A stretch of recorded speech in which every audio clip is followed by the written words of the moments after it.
down, I think it's in 5 sentence. It says, this is our first attempt at stating an implicit cause and effect relationship of the kind in which you are very inexperienced in recognizing.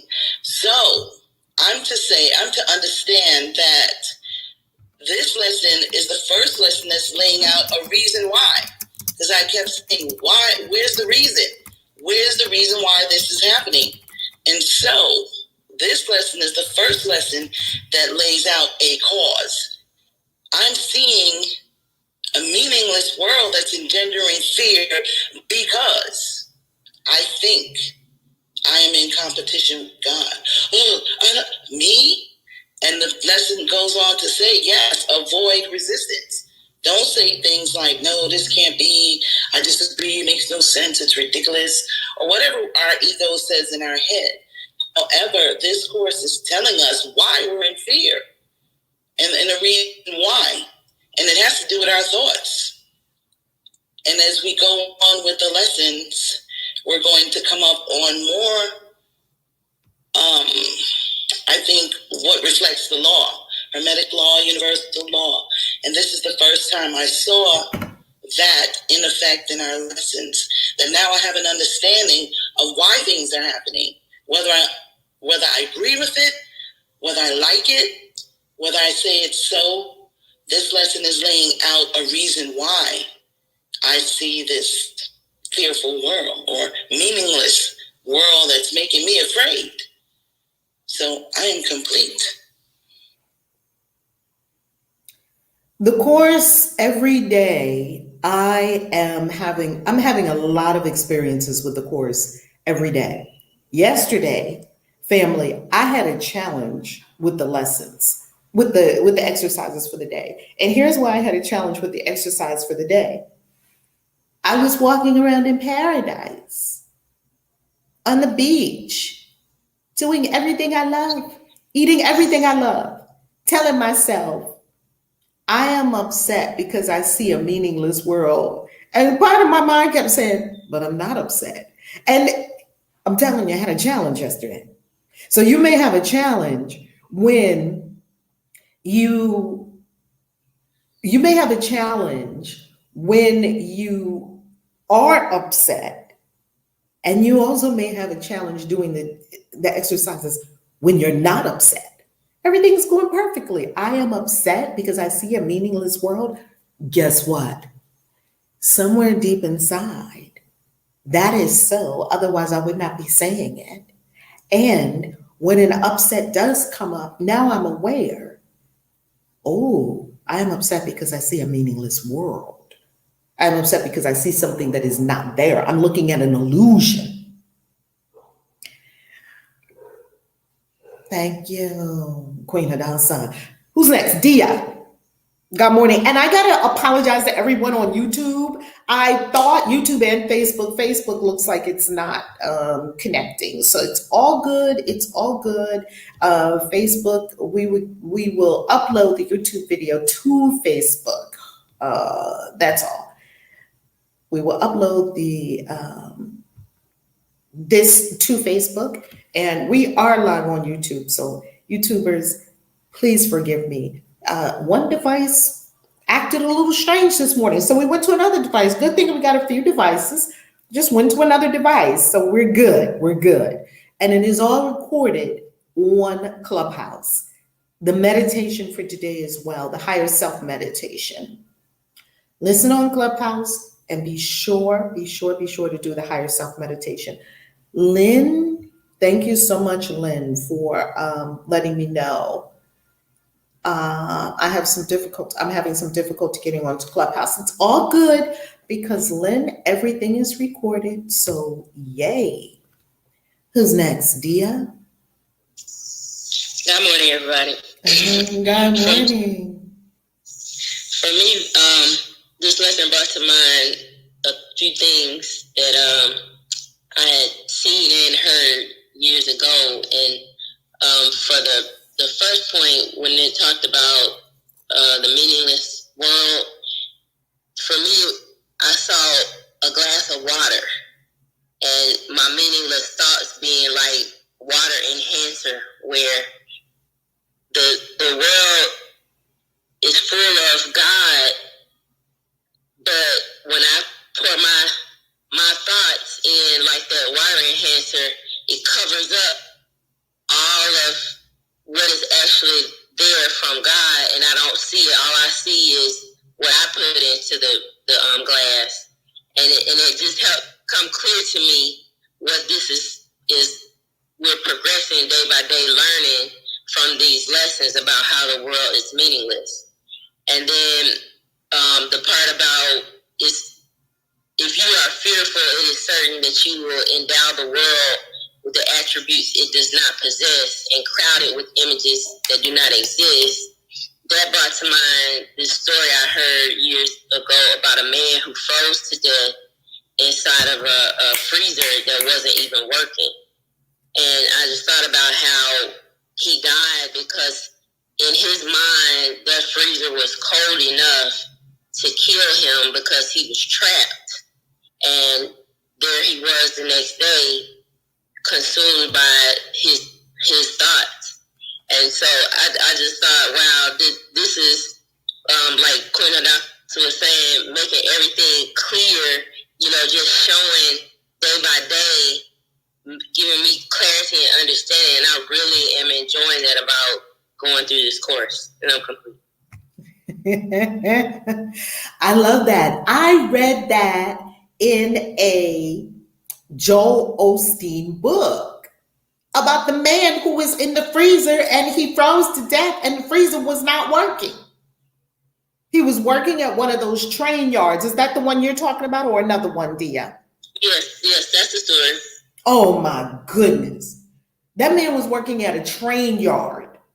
And you know how some of the train compartments are refrigerated, freezer compartments to keep things cold that are transporting.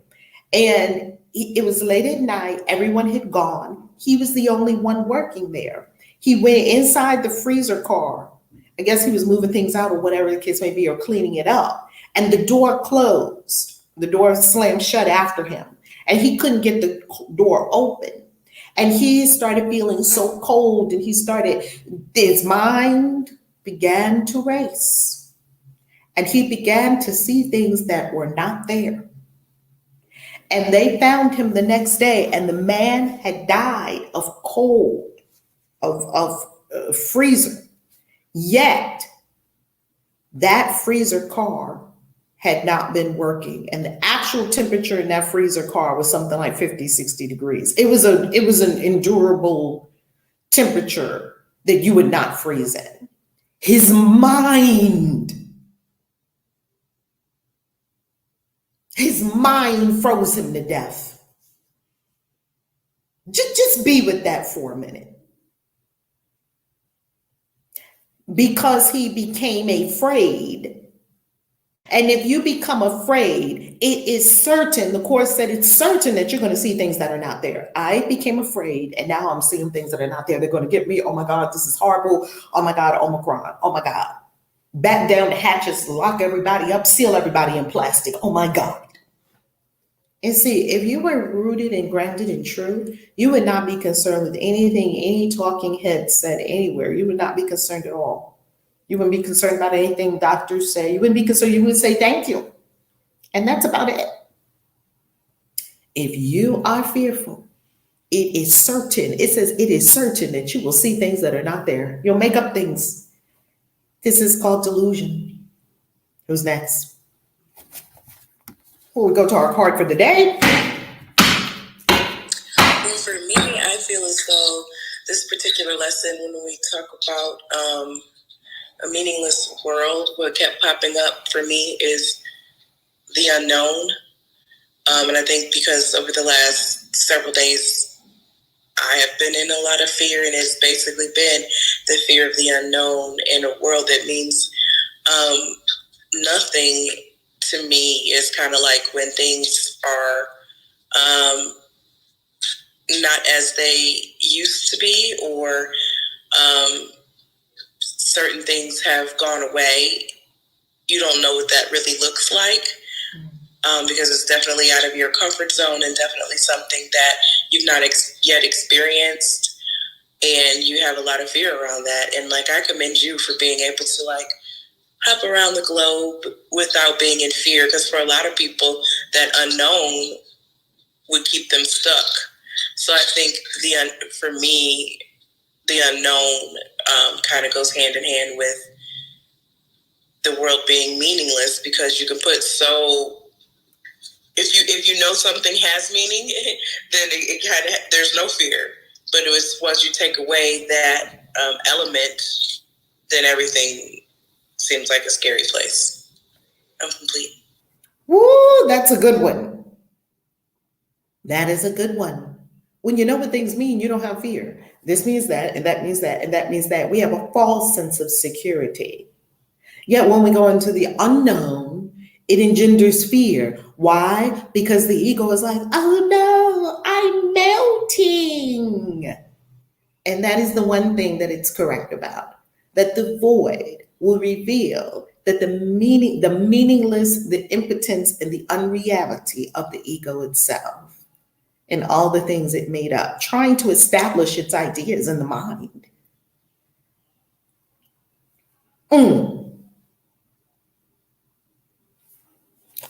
Let's go to our card for the day. Who else? Anyone else desire to share in Clubhouse, on YouTube? Family, this is something that came to me yesterday. I knew that there was something strange about, or something did not align in my spirit about being an influencer or a YouTuber. It just, you use the words just to help people know I'm on YouTube, okay? So they call me a YouTuber. I want people to know we're on YouTube so that they can come and engage. And yesterday it came to me very clearly, and probably after I did these exercises, I don't want 1 million followers or millions of followers. I have millions of video views on YouTube. That makes me very happy. More happy than the subscribers. We're always celebrating subscribers. Oh, you got 10,000. Oh, you got 25,000 subscribers. Oh, you have 1 million subscribers. Do you realize that the more subscribers you get, the less engagement you have? And these are metrics that are proven by numbers. They're proven by numbers. So the influencers, quote unquote, that have 1 million followers may have an engagement rate less than an influencer that has 10,000 followers. Because the larger and larger and larger the influencer gets, the more unrelatable they become. It just happens that way because people just start saying, well, they're just so big, they don't see me. In a smaller community, you're engaging, you're talking, you're knowing people, you're engaged. And this is what I desire. This is the true desire of my heart. And so, this is the aspiration. Billions of engagers. Followers, okay, but do you realize that someone can follow you and not see anything you're doing? All the deliciousness you're bringing forward, they don't see it. They're not engaged with it. They're not engaged with it. We desire engagement, people who are engaged here. Come here and bring a comment. Come here and bring your good word. Come here and bring your energy. Come here and bring your ideas. This is an engaging community. A community of engagers, billions of engagers. Forget followers. For what? Engagers. Full of gods and goddesses, people, divine beings. God, goddesses, and divine beings, whatever category you fit in, pick one. That engage, that are in it. You're in it. You're not watching. This isn't a watching thing. This is not a watching thing. Nothing on my channel is a watching thing. I share something with you that I learned that came to me, and then you go activate it in your life if you desire, if it's feeding you in that moment. Okay? Come on, Journey Divine. That's right. Today's card. Oh, let's go to Zaire before we go into our card for the day and our Galactic Signature for the day. morning. Good morning. Good morning. I see you with your YouTube channel. You doing it. You doing it. I see you. I see you. Thank you, Casey. Thank you. Yes, I wanted to briefly speak on like how our mind just be making up stuff. And one of my biggest things that I can remember, I'm sure it's other stuff, but right now that what had came to me was with my allergies. And I remember last year we was talking when we was going through, when we was coming on at 9 o'clock, and how I was saying like, yeah, when I jump rope, it feels like my allergies just disappear. And you was like, it's because you don't have them. And then it was like after that day, I was like, in my mind, I said, oh, I don't really have allergies. Even though prior, I was like sneezing every single day. My nose be running, and then it gets stuffy. Like it was just, my eyes be itchy and all of those things. And then after that, I was like, well, maybe I don't have allergies. And I promise you, like, I have not been experiencing allergy symptoms since then. So I was just like, wow, the mind is so powerful. It's so powerful. So that was all that I wanted to share with that. I love that. I wonder what would happen if we use our mind to totally create rather than destroy our own selves. Like, why would I give myself allergies? Why would I give myself something that would cause me to be in bed? Why would I give myself these things? Now, we do understand there are different reasons for a lot of things. Sometimes, I've been in the bed with what quote unquote looked like a flu. It wasn't a flu. I was standing by the bed one time. I remember I was standing by the bed one time, and it was almost like the angel did like this to me. Like it just put its forefinger right to my forehead and just went, wee. And I just went, ooh, and fell into bed. And 3 days later, I got up. Now, people look at it and they say, oh, that's a flu, or no, that was an angelic operation, because the angels operate on people. Upper realms does things to your body. Sometimes you have to lay down and get the full reconfiguration in your spirit. It may look like a flu. Everything's spiritual. Everything is spiritual. It may look like a flu. It may look like that. Things are moving out of your system, through your system, all that. It's an upgrade. It's an upgrade. Rest assured, it's an upgrade. Well, I remember when I was married, my husband had allergies right on May. I think you have a hot mic, beloved. Tap that little button at the lower right corner on Clubhouse. Beautiful, beautiful. Tap it, beautiful.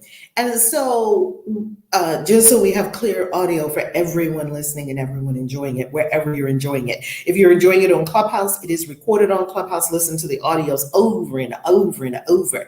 If you're on YouTube, you listen to the YouTube, the audios. There are no ads running on any of these YouTube vids. No ads running on any of the ACIM vids. So you should be able to listen to it without somebody blaring in your consciousness telling you, whatever they're telling you. There are no ads on. Is this a spirit-led decision? There are no ads. So all the views that are on there, they're free for all of us. And so you can listen to it's for you to listen to the meditation and not be afraid or not be concerned that an ad is going to pop up and just like in the middle of a moment, like, buy this, buy this, buy that. You can be in the experience. Listen over and over and over. This is why A Course in Miracles will exist forever. The way we're doing this on YouTube, on Facebook, it'll be in multiple formats. It's in written format. You have it at acim.org. It's in a book. It is also on YouTube in video format. It is also on Clubhouse in audio format. You don't have an excuse. So my husband, let me finish this circuit, Zaire, right on schedule. He would go straight into allergies. Achoo. I always thought it was interesting because he would be completely well. I mean, this is a healthy man, and he used to exercise and active and things like that. It was like a schedule. It was like a clock. Tick, tick, tick. Achoo. Oh, my allergies. Never question them. We don't question them. We just were, oh, let me get the Benadryl. Oh, let me get this. Let me get that. I always found allergies to be quite intriguing. Like I'm drawn in. Like, what is that? I want to know, what is that? What am I looking at, spirit? Because I know I'm not looking at something real. What is it? Well, and applying it to myself, my mother told me when I was little, I had an adverse allergic reaction to penicillin. Maybe because I didn't want them shooting me up with stuff. I don't know. Anyway, I was intrigued by allergies, and they're not questioned. Here's how I knew, and I always knew intuitively that allergies were made up, because you can't be allergic to pollen when the same spirit that created pollen created you, and there is no opposition in source. That's what I went to. I went to the oneness principle. I was like, now let me look at this correctly. Source created me, and source created pollen or cinnamon or whatever natural substance you're allergic to. Now, if you put something in your body that is a strange man-made thing and you have some adverse reaction to it, that would be a good thing, because that's your body telling you, don't do that. I'm talking about pollen. I'm talking about, you just walk around in spring and, I'm talking about mold. Mold is a natural recurring substance on this planet that is extremely helpful. Helpful in its right place. It's supposed to be on trees, not growing inside your house with you trapped in there. Not even supposed to be trapped in a house anyway, but that's another conversation for another day. The bottom line of it is this. Pollen, just take pollen, because a lot of people, oh my God, what is that about? Here's what so intuitively I knew this is bullshit. Pollen comes and we got to be, this is bullshit. But I didn't have proof. Here's when I got the proof. Because I, when you ask, you'll get your answer. My daughter, and Dr. Jiwa Lee can tell you this story.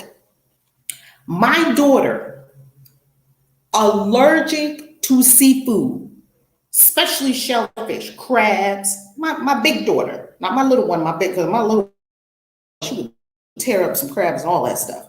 I'm talking about my big one, shrimp. She was the biggest shrimp. Bring her shrimp.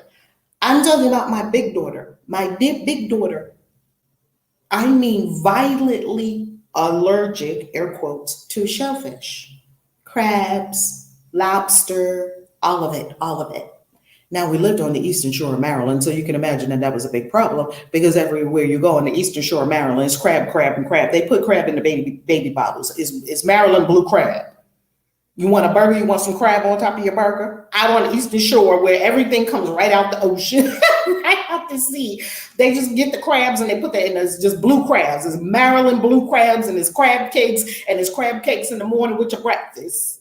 Okay, that's where we were living, because that's what source will put you to confront, to look at, not even confront it, just look at it. What am I doing? And start asking some questions, no judgment. So she had a job at this place at the Hyatt. And the Hyatt was this big hoity-toity place. It's beautiful. You go out there, it's beautiful. I used to go over there all the time to the Hyatt in Cambridge, Maryland. Just drive out, just get on Route 50 in Washington, D.C., just get on 50 East and keep driving. Go over and you're going to hit the water. You keep driving, you're going to hit the water, Ocean City. As you go through, you're going to go through some towns. And when you go over that huge Bay Bridge that people are so afraid to go over, that you can actually reserve a cop to drive your car over the Bay Bridge, because people are so afraid of that bridge. So you drive over the Bay Bridge and you just keep going. And you're going to come to Salisbury, and you're going to come to first Easton, then Cambridge, then Salisbury, then Ocean City. Well, we used to live in Cambridge, which is way out there on the Eastern Shore. And she was at the Hyatt, and the Hyatt is just beautiful, beautiful. Right on Route 50, you see the Hyatt. It's a resort, it's a golf club. It's beautiful. Oh, it's beautiful. It's right by the water. They have a yacht club. Oh, it's lovely. It's lovely. So I would go over there and ride. I would go in there, hang out. I would go over there, eat, and things like that. It was like my little retreat center. Well, she works there. And of course, because the Hyatt is doing all these wonderful events, these corporate events, these weddings and things like that, they had the big kitchen. She was a server. And what do you think the kitchen was flooded with? Crabs, lobsters. Now, if it's like being in Maine, right? Where they have lobster. Is lobster everything? In Maine, there is lobster at the McDonald's, okay? Because McDonald's takes the flavor of where they are, just like Starbucks. Well, you're not going to come to this place and not eat crabs. So you walk in and there's just crab smell. It's so potent because there's so many crabs and they're still, steaming the crabs and they're all that and it's going wafting through the air and everybody, the Old Bay seasoning is on everything. And she's like, Mom, my throat closed up. Now, this is a good job. She can't make any tips. She can't do anything. Throat all closed up. She's in there. Well, later on, she's just having a time. Eyes swelling, literal physical effects. This is all your mind. I'm not telling you don't go to a doctor. Please do go to a doctor if your throat is closing up. It means your mind is doing you in and you really need help. Well, when we moved to Bowie, Dr. Jiwa came over to my apartment one day. Me and Dr. Jiwa were talking. My daughter came in and we got into this conversation about this crabs. And this is what Dr. Jiwa said to her. Do you want to be done with that? Like that. She said, yes. She was ready. She was ready to let it go. Yes, I want to be done with it. This whole crab thing, this whole seafood thing. She said, lay down. My daughter laid down on the bed.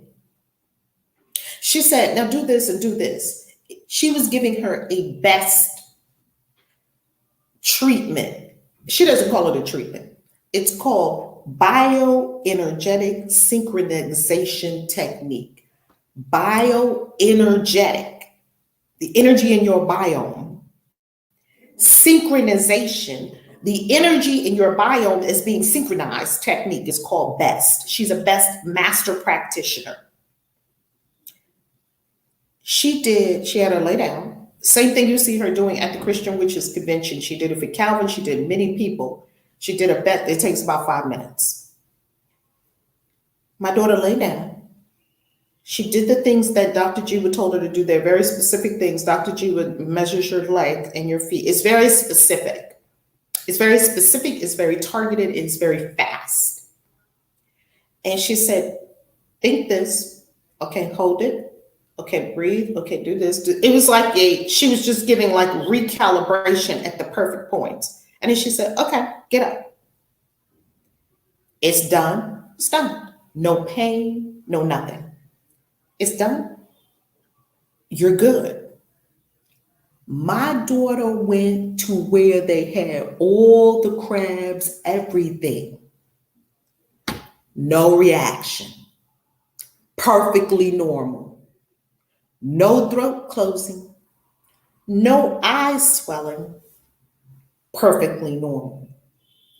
Now, that's not the miracle.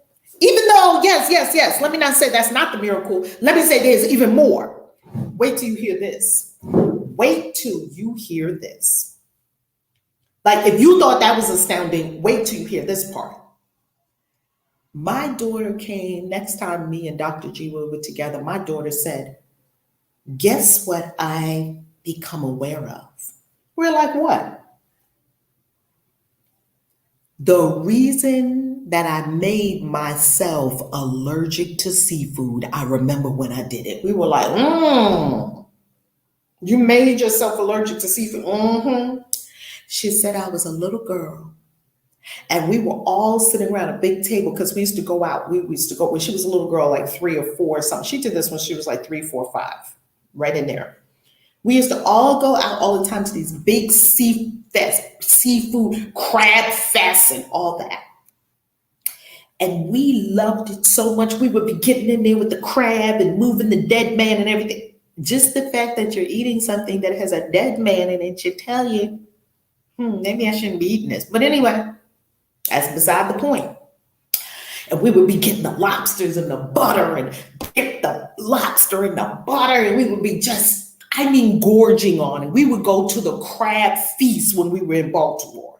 There used to be this place called Martin's West. And they would have these ginormous crab feasts, just crabs and crabs and crabs. And then we would go to the seafood places where they had the Alaskan king crab. Remember them seafood, the long crab legs like this, and you pull the crab leg out, and we would just be like, I'm so good.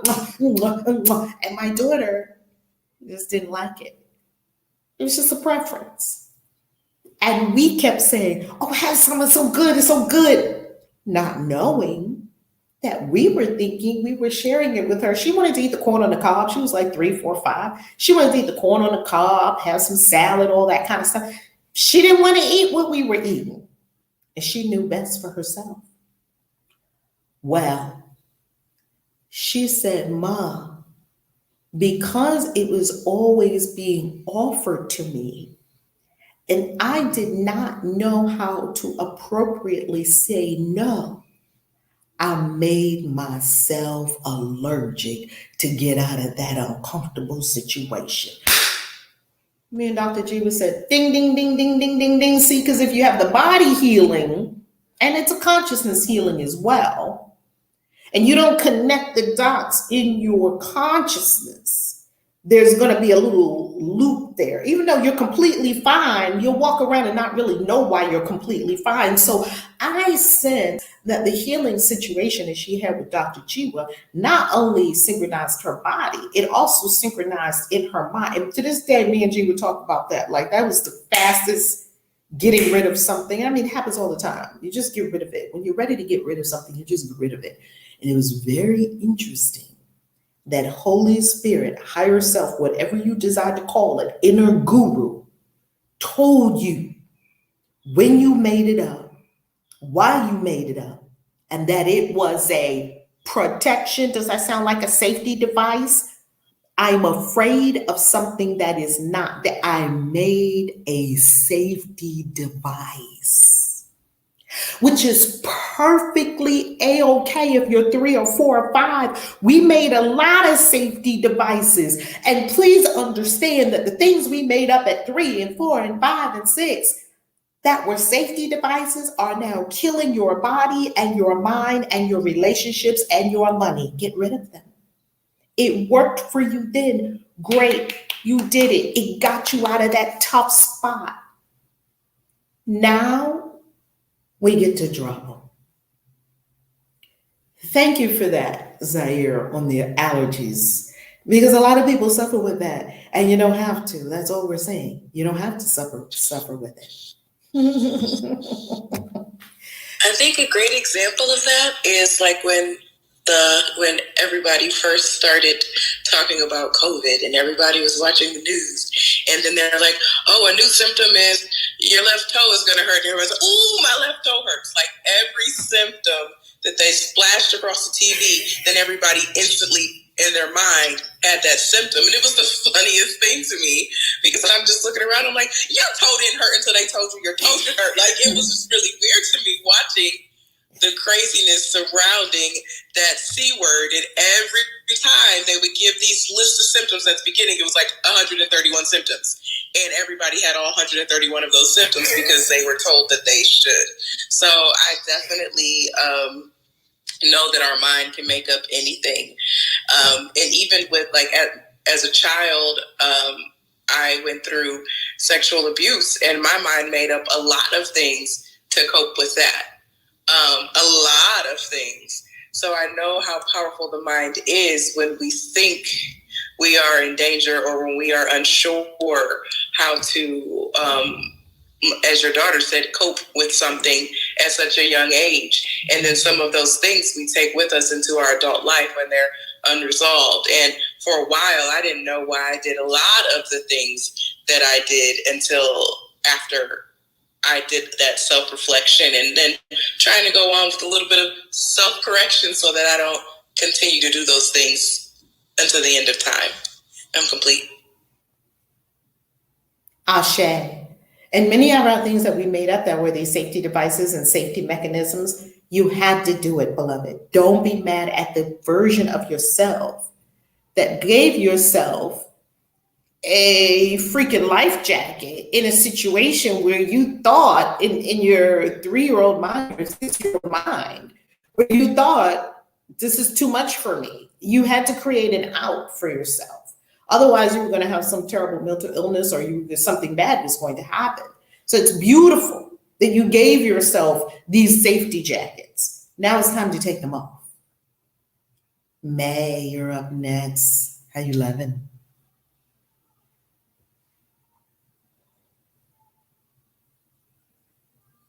I think may have came off. Can we bring her back up?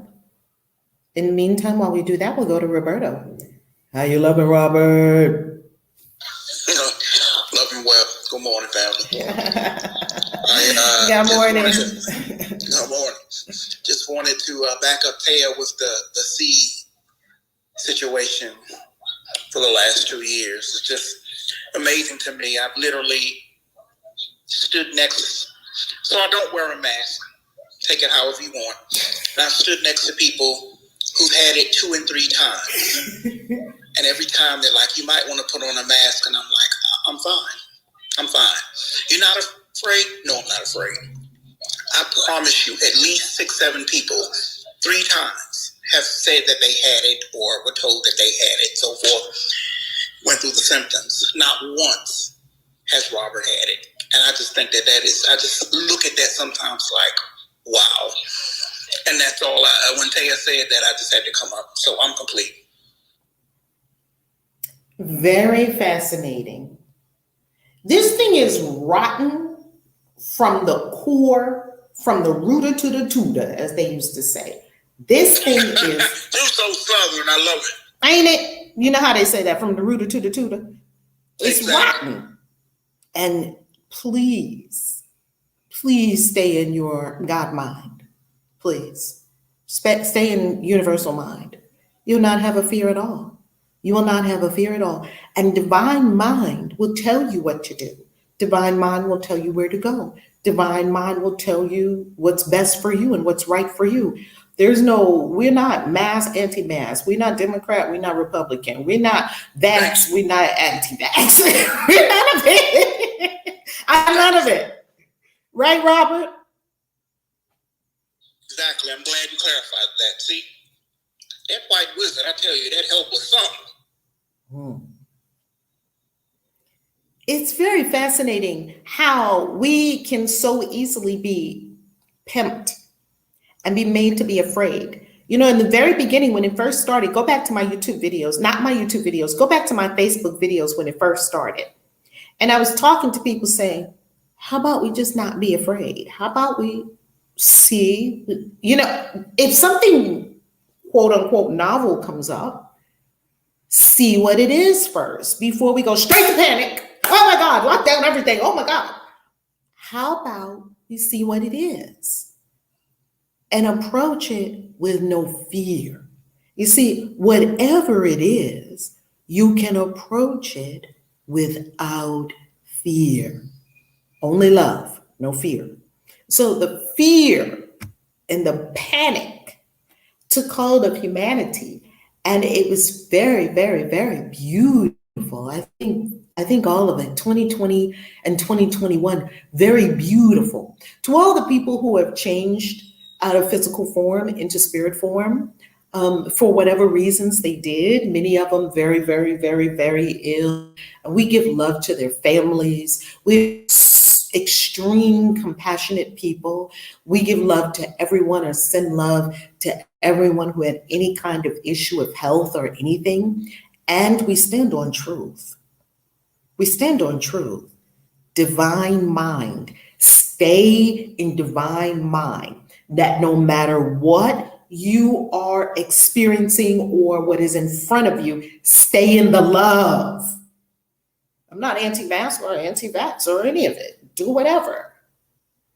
Do it from a consciousness of love. Remember, All of it is neutral. If you've been following the course, all of it is meaningless. All of it. A vax, anti-vax, a mask, anti-mask. When you look at it from spirit realms, but we're being too human. This is a spiritual conversation for me anyway. You can have the conversation right at many levels. What say you, Robert? I love that. I just love that. You brought it back to it has no meaning, only the meaning that I've given it. I loved it. Brought it right back.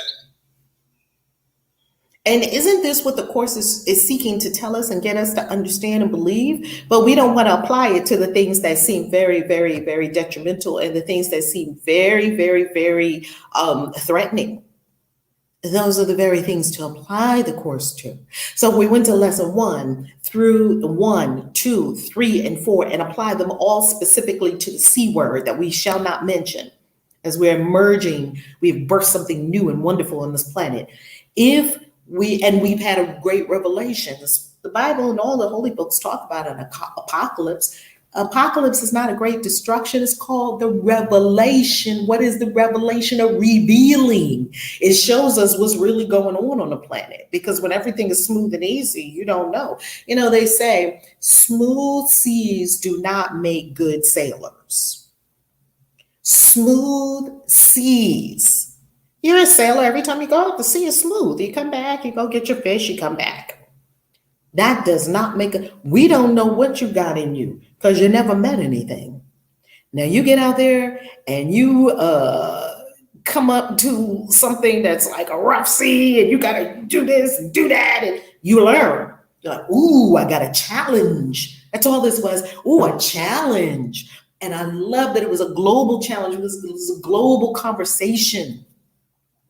Mods, would you all be able to bring Max to the stage? I don't know if you're able to bring Max up. Does someone have their hand up? I think Max is coming to the stage. So it's a challenge. And how do we meet a challenge? The same way we meet everything else. We meet it with love, divine love. And if you don't really, not rooted in divine love, go to the meditation that we did, the divine love meditation that we did yesterday, day 13. Is a divine love meditation. Do that meditation over and over and over and over. Just the meditation part. You don't have to go through the whole course if you desire to root yourself in divine love, because divine love will give you all the information you need at any given time about anything. It will tell you exactly what to do and what to do for yourself and what to do for the people you love. I don't have no advice for you. None. Higher self knows. May, how you loving? Hi. How you loving, May? It's good. I'm kind of scared of speaking in public, so I always watch. But today I wanted to address where it says meaningless world engenders fear, because I think I am in competition with God. And that is true, because I battle with God every day. I argue with him. I always think I know more than God. So I don't know for anyone else, but that's what resonated with me the most today. Because, yes, I am looking at a meaningless world. And to me, it hits me a little deep because I am a stay-at-home mom. So a lot of times I feel like, what's my purpose? I have no purpose. I have no purpose, you know? So it's like looking at a meaningless world, especially when I'm like, God, why do I have to go through this? Where I feel like I know more than God, but in reality, no. And I've had to, great things take time. I've had to put that in my mind. Great things take time. It's okay. If it's taking you a lot of time, it doesn't matter, because, diamonds are forged in the darkness. So yeah, that's what resonated with me the most. May, are you the same Yes. May that was with us in Sedona? No, it's not. I always think it's me, the girl with the baby. No.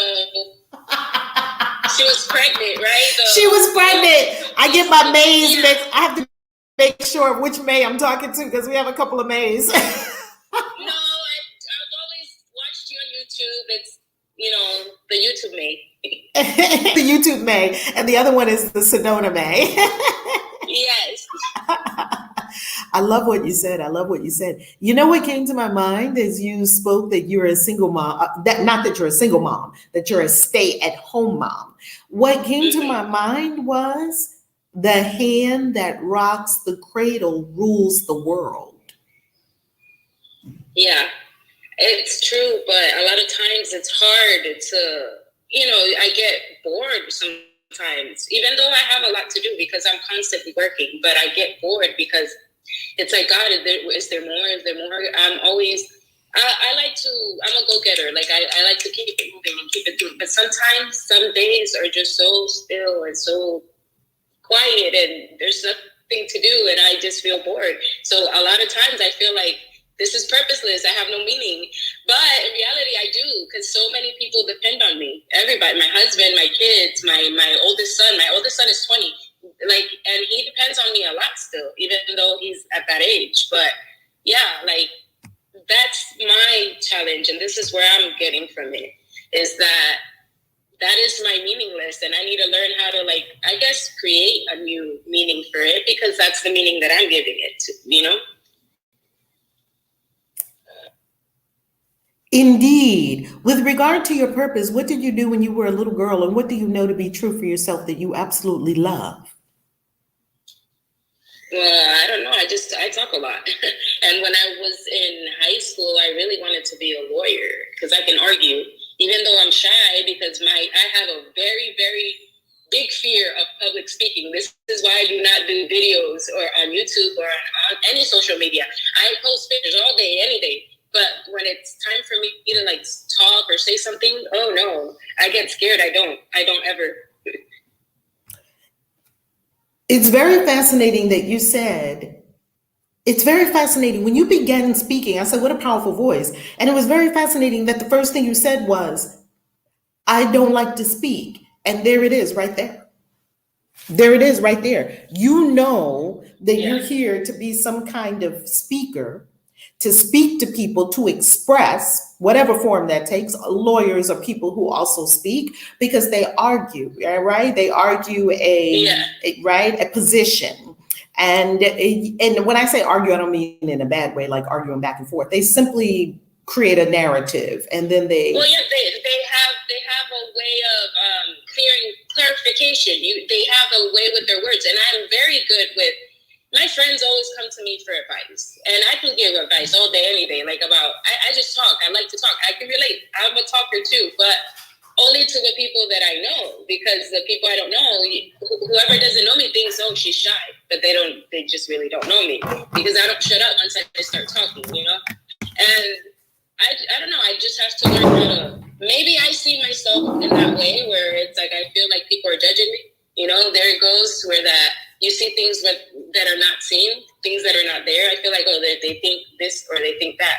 And it has a lot to do with the way that I was raised, because I had a very abusive background, or a upbringing. So I think that also made my personality be like this. I get nervous, or I'm afraid of speaking my mind publicly because I feel like maybe I don't know what I'm saying. You know what I mean? Well, you know exactly what you're saying. And some of there's a comment, Dia has a comment on YouTube that I love. Thank you for pushing past that and speaking up today, May Shanley. Virtual hug. That is powerful. Here's something that I discovered, May, about our purpose. The very thing that is your purpose is what you will be afraid of. I'm extremely shy. I know that sounds crazy because I'm supposed to be in front of people. See, your greatest fear, the cave you fear to enter holds the treasure you seek. The very thing you're afraid of the most, like standing in front of people and being seen, is actually covering the greatest gift. And I won't even say covering. It's the necessary you know what I'm saying? It's necessary that you have that fear because you have a great gift around it. And that also helps us. Fear is not always a bad thing. Fear is a warning signal. We're just not going to call fear bad. We're just going to call it fear.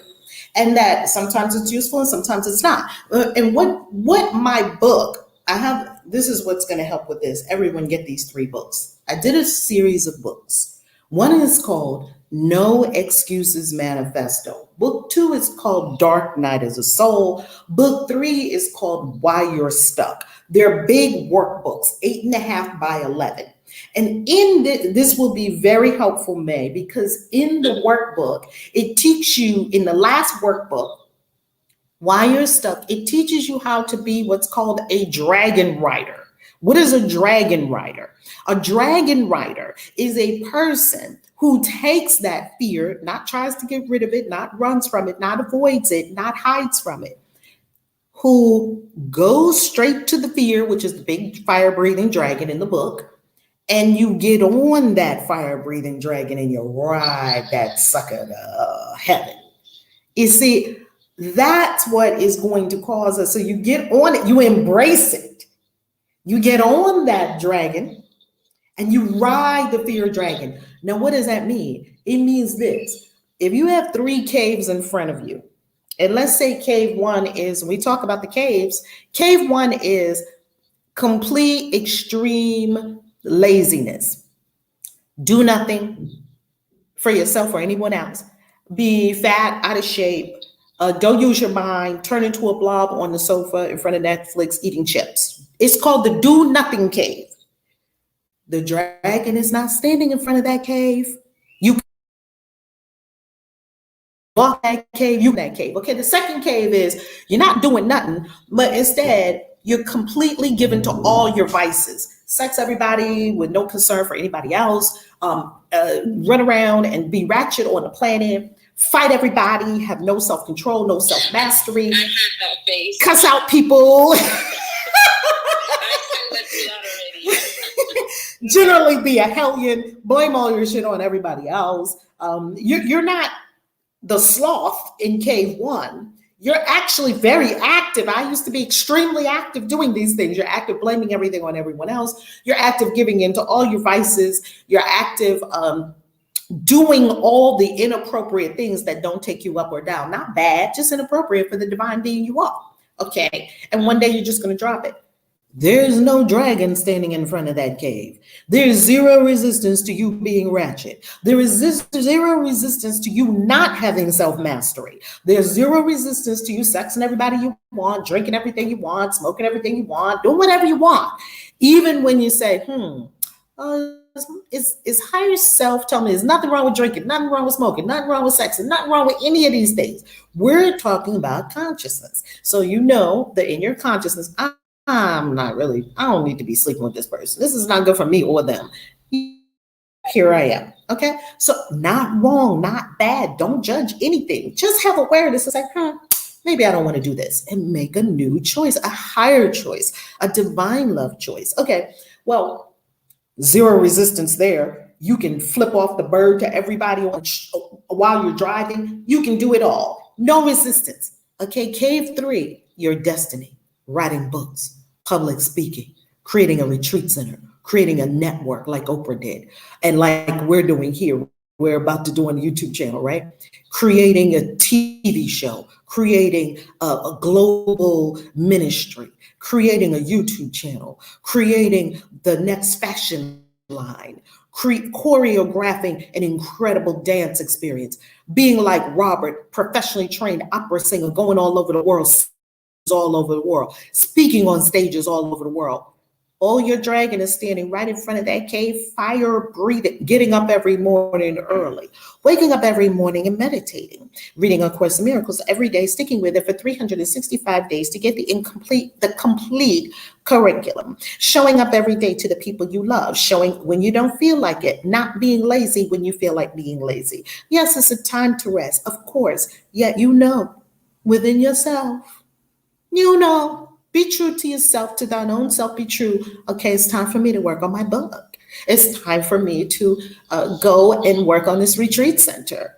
That's where your dragon is. There's a big fire-breathing dragon standing in front of the cave that has your destiny in it. And that's what most people don't understand. Is that it? Is that so, May, Robert, everyone on stage, all the creators, all of us? And I thank you. I've been listening to you since like 2011. So it's been a long, I feel like I know you even though I've never met you. You do. We know each other. It's beautiful. Continue. Well, that's what I wanted to say. Thank you for listening and for your input. Yes, May. And I tell you, you have what's called ashe in your voice. As your voice comes across, you have ashe. You know, when some people speak, they don't have the ashe in their voice. What is ashe? Spiritual power. That means that you are anointed. Pardon me. You are anointed. You are powered. When I say anointed, I mean ordained by your own soul. I don't mean some big sky god with a long beard, long white flowing robe saying, you are my chosen one. Get all that out your head. It's just nonsense.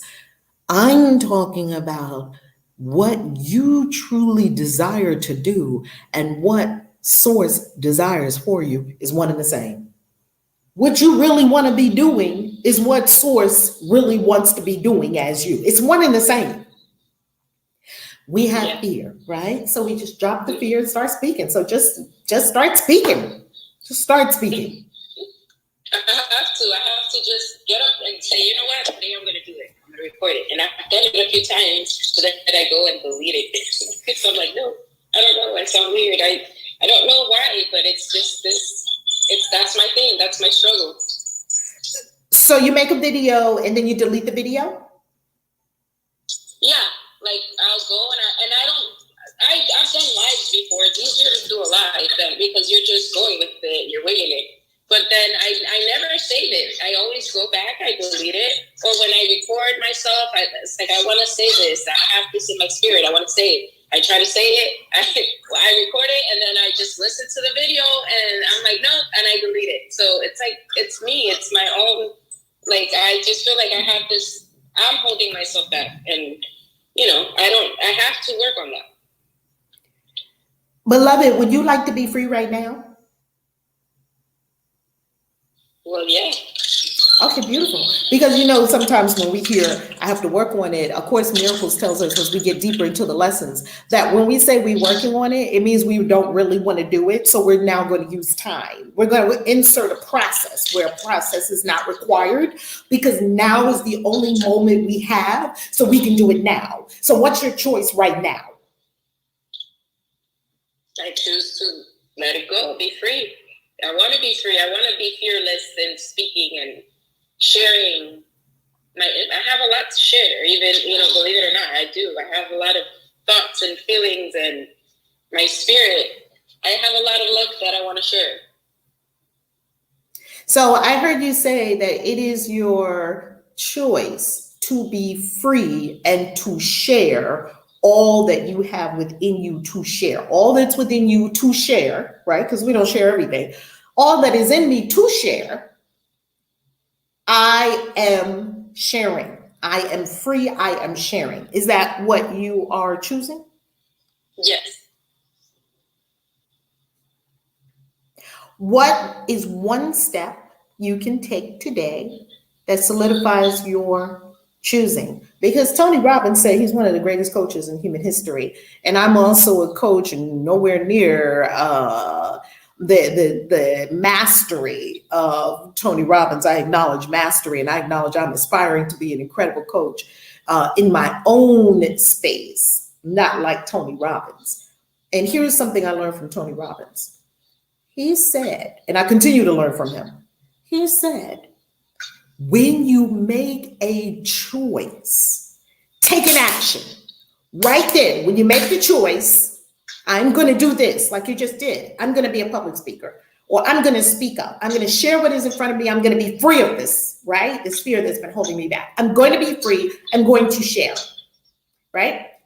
Take an action right when you say that, because we know that we say things, yet our lower self doesn't always follow through with the things that we say. So what's an action you can take today and come back on stage tomorrow and let us know that you took the action? Accountability. What is an action you can take today? A simple action that will say to your subconscious mind, I'm doing it. today. You know how long I've been wanting to speak? Ding, ding, ding, ding, ding, ding, ding. You already did it.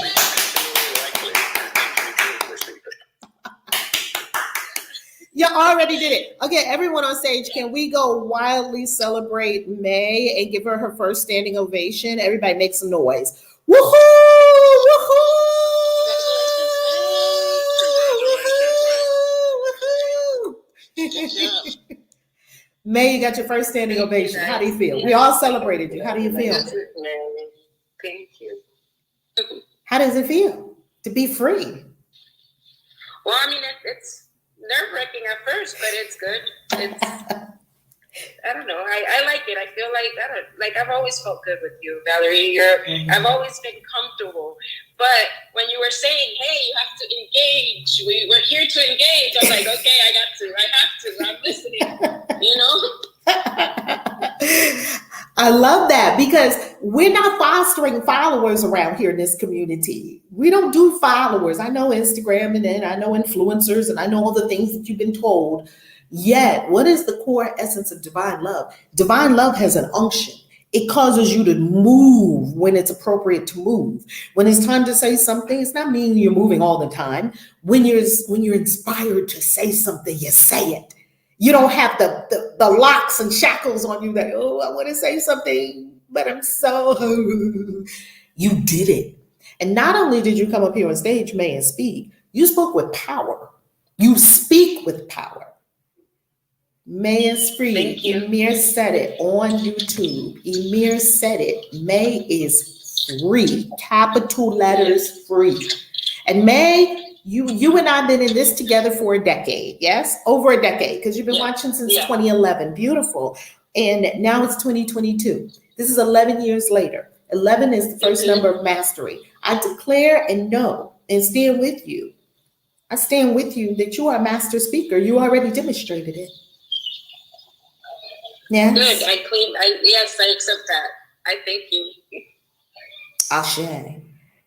Engage. Zaire? Oh, yes. I just wanted to quickly say, like, when I first heard, as soon as May started speaking, I said, oh, she has a really nice voice. Like, it's very clear and very direct. And I could feel, I was like, oh, she must be a speaker. So that was very intriguing about what she was saying. So I'm just sending you encouragement. She really just goes for it. Well, thank you. I'm gonna do it. I did it today, and I think I'm gonna do this more often, more frequently, because I have to. I don't know. It's just something's calling me. I have to. That's right, and I encourage you, May, also, when the fear is there, still just do it. Don't put any judgment, anything. As a singer that sings opera, I have been blessed, oh my God, to be able to sing in front of sheiks, princes, the presidents, and so forth. And that little me is always like, are you worthy? Like, are they going to look at your height? Are they going to look at you? Or are they going to do it? Through the fear, just do it. Just do it. I encourage you. It's incredible. Congratulations. Good morning. How you loving? Good morning, Max. How you loving? May. Couple of things for you in spirit. One, your name means expressing possibility.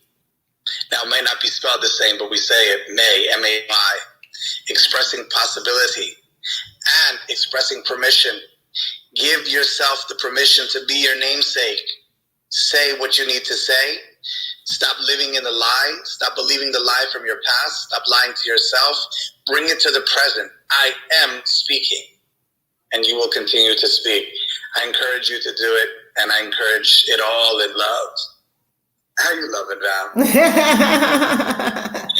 You know how I'm loving. I'm over here in Playa del Carmen playing in the sand and the seaweed and the ocean mother. Oh my goodness, and eating all kinds of deliciousness. Yes, indeed. Beautiful. Divinely. I want to expand momentarily on fear and understanding the definition of fear, which is an unpleasant emotion caused by the belief that someone or something is dangerous, likely to cause pain or a threat. Now, if we dissect that and we acknowledge it as an emotion, it's energy in motion, let it go. It's not real. Oh. It's not real. God has not given us the spirit of fear, fear not. So when it comes to fear, it's an emotion and you're going through it. So let it flow. Let the fear flow and through it, and know that the beauty of fear is to realize we don't have it. It's the beauty of darkness and the beauty of light. Without the darkness, we don't know the light. And without the possibility or the question of what fear is, we can experience living without it because we know it's just an emotion. So that's my perspective of fear. That's, the definition is the global definition. And so if a global definition is a word that says a belief or an emotion, we know right now that it's not real. More of the illusions that the Course is talking about. The Course said it exactly as you're saying it this morning also, Max. It says a line in that Course lesson that we read today, lesson 13, everyone read the lesson again for yourself if you so desire. It says, if I am fearful, it is certain that I will make up things that are not there and see things that are not there. If I'm fearful, it's certain I'm going to go to delusion and illusion. It's a certainty. So this is helpful because when you are in your divine love and you experience or you see or you understand that maybe someone is having a challenge, they're not, they may be having a fear experience. In that moment, you don't feel like you're having a fear experience. You feel like you're having a love experience. Understand that if they come at you, understand something. Oh, fear, the fear that we all harbor, because this is now my fear is just under the radar right now. My fear is just sleeping right now, but their fear is active. And my fear is sleeping at the moment. And I'm in divine love and I'm feeling all good and I'm walking around loving life and loving everybody. Let me not say I don't have the fear. I love what Dia said as she heard May speaking. She was giving encouragement to May, and then she also applied it to herself. She said, I realize I have the same fear, as do I. That's why I must speak up. I've been on stages, many stages in front of thousands of people. And do you know why I put myself, my higher self put me through being in Toastmasters and winning awards on stage just to get over this? Just to get over this, because I'm a speaker. I belong on stage. I have North Node and Leo. I belong in front of people. This is my lane.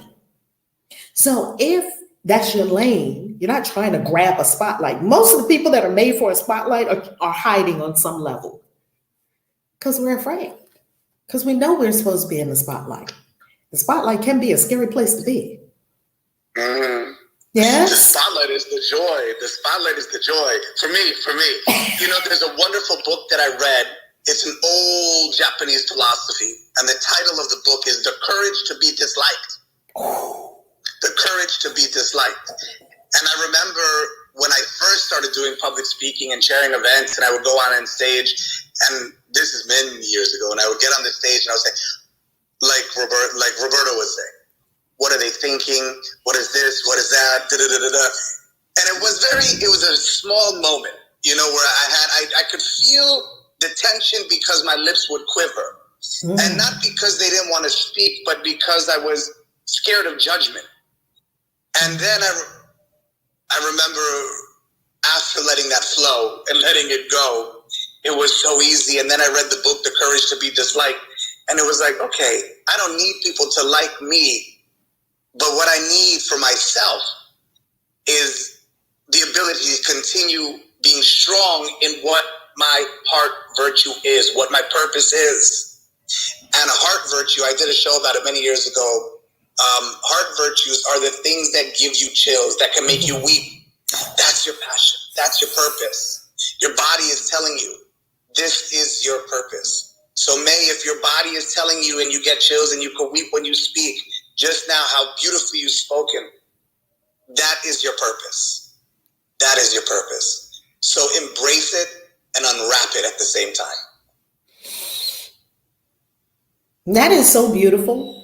You know, every time I go on stage, just before going on stage, I had a coach when I was a speaking coach. This was how scary I was, May. And I was been speaking since I was 8. When I was 8 years old, I gave my first public talk in Jehovah's Witnesses. And look at your destiny. You can be completely in a place different from where your destiny is taking you, yet your destiny is already expressing. I gave my first public talk when I was 8 years old in the Kingdom Hall of Jehovah's Witnesses in front of about 150, 200 people, somewhere around there, the whole congregation. I was nervous AF. Now, the talk was supposed to last 6 minutes. I talked and I had all my notes written out, word for word, and I got up there and I was done in 3 minutes because I was talking so fast. I went, I don't even think I took a breath.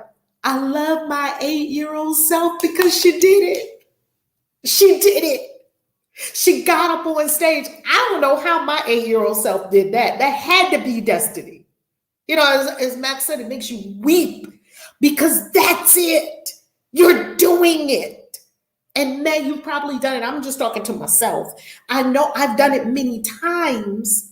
Yet, just before I get on there, the lower mind is like, want. And one time I was backstage and my speaking coach, my incredible speaking coach, which I give him lots of honor because he got me, he was my coach for me winning all these incredible awards, and he was my coach.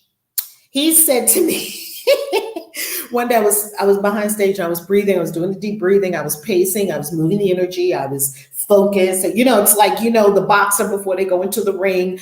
I mean, when you're doing big things, you ought to be aware that you're about to do something big. That's a good thing. And he said to me, very calm, he was very calm. He said, now listen to me. Because he's this short Jewish man. Oh man, I so love him. Alan. He said, now listen to me. I said, yes. He said, look at me. I said, yes. Because you know how really good teachers and coaches are. They're just so all in your thing. And you're like, oh, right? He said, look at me. Yes. Listen to me. Yes. It's okay to have butterflies. Just make sure your butterflies are flying in formation. Now get out there and do it. I was like, okay. Butterflies flying. It's okay to have butterflies. You got butterflies in your stomach. Just make sure your butterflies are flying in formation. Now get out there and do it. Okay, I go out there on stage and literally for about the first 30 seconds, it's like, oh, you know, you still feel the whatever it was. That's a beautiful thing because they say that keeps you like heightened. It's like a heightened, elevated state. After that comes flow. Do you know what flow is? Peak states where you are on stage and it's clicking and everything you're saying is flowing and it's going and it's hitting people and you're da-da-da and you're flying and you're Michael Jordan, and when you done, it's a standing ovation and you look out and you don't even remember what you said. It's magic. It's perfection. The perfection takes over. It's called flow. It's called what Serena does. It's called the zone. We all have a different thing we call it. I call it the zone. When I get on stage and now I'm in there, you know, at first I might be a little and you just breathe. You gonna feel that. You gonna feel like, because Mama Ia said, if what you doing don't make the pee running down your leg, it's too small for you. If it doesn't frighten you on some level, it's too small for you.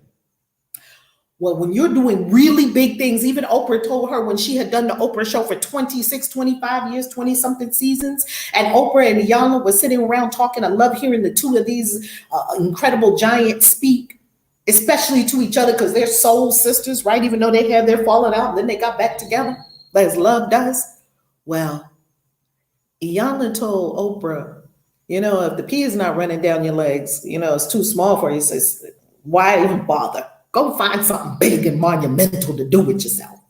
And Oprah said, listen, I know you say that. And she said, I got on my depends right now because what I'm about to do with the whole network. See, she was doing one show. She had that down pat. She could run circles around everything. She could interview everybody. She interviewed everybody on her show. Now she was about to do a network. That was a whole new level. She knew the show. She didn't leave the show because the show wasn't good anymore. She left the show because, okay, we're done with this. Now, I don't care what level you are at, quote unquote, if there are levels. It doesn't matter where you are in your unfolding. There's something bigger. There's something more. Climb up to it. It's going to take something for you to climb up to it. Go up to it. There's something bigger. There's something calling you. There's some greatness saying, come up. And when you do, the little human self will be afraid, but only for a second. Because once you get into that zone, oh, that's what keeps me. Oh, the zone, I'm telling you, when you are in the zone, nothing bad can happen. It's an impossibility. You are not even human anymore when you are in the zone. Who knows what I'm talking about? Robert knows about the zone. Talk to us. Hey, wow. There is such power in synergy when you're in the zone. It's wow. You just want to stay there. It is truly, I'm speechless. There's no expression that I can give to it. It is, everything works out. There are no mistakes. Everything is right. It's the flow. That's a perfect, you said it. It is the flow. And it takes over. Just like you said, you're not even human anymore. And you literally get off and like, now I sat there and practiced that line, which killed me 13 hours. And in that zone, it wasn't even a second thought. And it came out better than I'd ever rehearsed in front of conductors or anything for the last 6 months. And we're talking, Robert, you are singing opera in front of sheiks, princes, presidents. How do you sing opera in front of a sheik or prince or president? I mean, are you nervous? Extremely. Because the small mind is, this little old black boy gonna get up in front of a sheik that has $2 trillion and sing, I'm not even gonna hold this attention. I'm not a snake charmer or something, that you would think that they may or are used to, or am I even worthy of this? Because, everybody in the world knows the greatest was Pavarotti. Everybody knows him. He is the pinnacle in every household. Are they going to judge me? I can't sing like him. All of these things. And then I just have to get back to, you are sharing your gift. Your gift. What you have to say to them, say it. And like I said, and I had to learn from you, like your feet at the fire and shaking. Literally before I go on, sometimes it's like, I'm not going to do it. No, I can't go out. But I push forward because it is something that is other than me, above me. And that's how I get through. And then, like you said at the end, it's very humbling when someone says, because I'm not doing this to say, oh my God, I'm the greatest singer in the world. Not at all. But I've always said, if one person says to me, you touched me, or I was going through the death of something or anything, and for that moment, I was able to pull you out of that, or it made you cry, or you felt something, then I'm complete. Hey, Val, if I can just jump in real quick. Yes. Into a beautiful time stretch experience. But what I wanted to mention about flow or the zone, for me, I call it the spiritual workout. I'm working out my spirit. And we've done many shows together. When I'm done, I don't remember what I said. I was like, that was amazing. And I'm like, what did I say? What did I say? But what I know for sure is the butterflies that are in the stomach. I was once told that. And I said to the person, and then I adopted it to myself. I said, where did that come from? Become the butterfly that's in the stomach. And then there's the reading rainbow. If y'all remember the reading rainbow. Butterfly in the sky. I can fly twice as high. So when you feel those butterflies in your stomach, you know that you need to become that butterfly and then fly twice as high. Have a beautiful day. Ashe. What the experience that I've had is that the more you meet your greatness, rise up to your greatness, and the more you live in the zone, a couple of interesting things begin to happen. Greatness actually engenders humility, because you will know that it was not your little human self that did this. If you are not living your greatness, you are likely to think that you're little, you are likely to have an inflated, false sense of self. What are we going to say about that, Robert? I just totally agree. When you get into the zone, you know it's not a human thing. You know you have, time has stopped. You know you are Michael Jordan flying. Why did anybody watch The Last Dance with Michael Jordan on Netflix? They were calling him baby Jesus. They were like, he's Jesus. They were calling it, even the people that did not like him. They didn't like him. A lot of people did not like him. They had haterade on him. Even people on his own team, because he was like, no, we're going to do some more drills. We've been doing drills for 3 hours. What you going to do now? I'm going there. You going there, but your jump shot ain't tight. And he wasn't telling them to do anything he wasn't doing. He would be there for 4 hours, 5 hours, 6 hours, 7 hours. They'd be like, he's still going. He would be like, because we're going to win. And he didn't say win because I want to beat someone else. He never said that. He said win. And to him, win means that I must become my best self. Ooh, then I win. If I become my best self, I win. Don't I win if I become my best self, regardless of the score on the board? I know I can do more. Yeah, I drilled for 4 hours. Maybe I did all these drills. I ran up and down. I'm sweating. And most people do 3 hours. And I'm going to leave because I did 4 hours. And I'm going to pat myself on the back that I did 4 hours, because most people do 3 hours. And they're thinking I'm the bomb. But I really can do 7. I can become superhuman. And isn't that what he did? People didn't like it. They're like, he's working us too hard. Oh my God. Oh, they were hating on him. And at the same time, they were saying he's Jesus because he can do things none of us can do. And was it that he could do things that they couldn't do? No. Doesn't everyone have the divine power? Everyone's equal in access to divine power, divine love, all the divine attributes. Everyone has equal access. He decided to work it. That's how he could fly. Val, I'd love to jump in, because here's what I know for sure. If I say I am of the I am, and we say God is great, therefore I am great, whatever we say about God, we need to reflect onto ourselves. I am of the I am. If God is great, I am great. If God is love, I am love. Therefore, whenever we need to do our purpose or our passion, we remind ourselves, I am of the I am. And I think that's the unstoppable truth, that when we need to do our passion and our purpose, we can stand in front of princes and sheiks and all that is, and realize I'm the one on stage. They're the audience. I am here. And so with that, that's how I live my life. And I love when you and I do shows together, and I always refer to that spiritual workout after. I'm like, well, I know it's a good show, because I love my shows and I know they're great shows, but I know when it's an ultra great show, when Val and I are on and I'm sweating and I'm just sitting in my chair at the studio sweating. I'm like, this is my spiritual workout, because I know the foundation of disbelief for those who are listening. So we're shifting the paradigm, we're shifting the needle, and we're reminding ourselves, I am great. And Val, I want to leave you with a question. And the question that I have for you today in this now time space is, when you were 8 years old in front of all of those people, and it took 3 minutes to get out what you needed to say, was there ever something in your being then that propelled you to where you are now, that you can say, I was born for this? When was that moment that you noticed you were born to do this?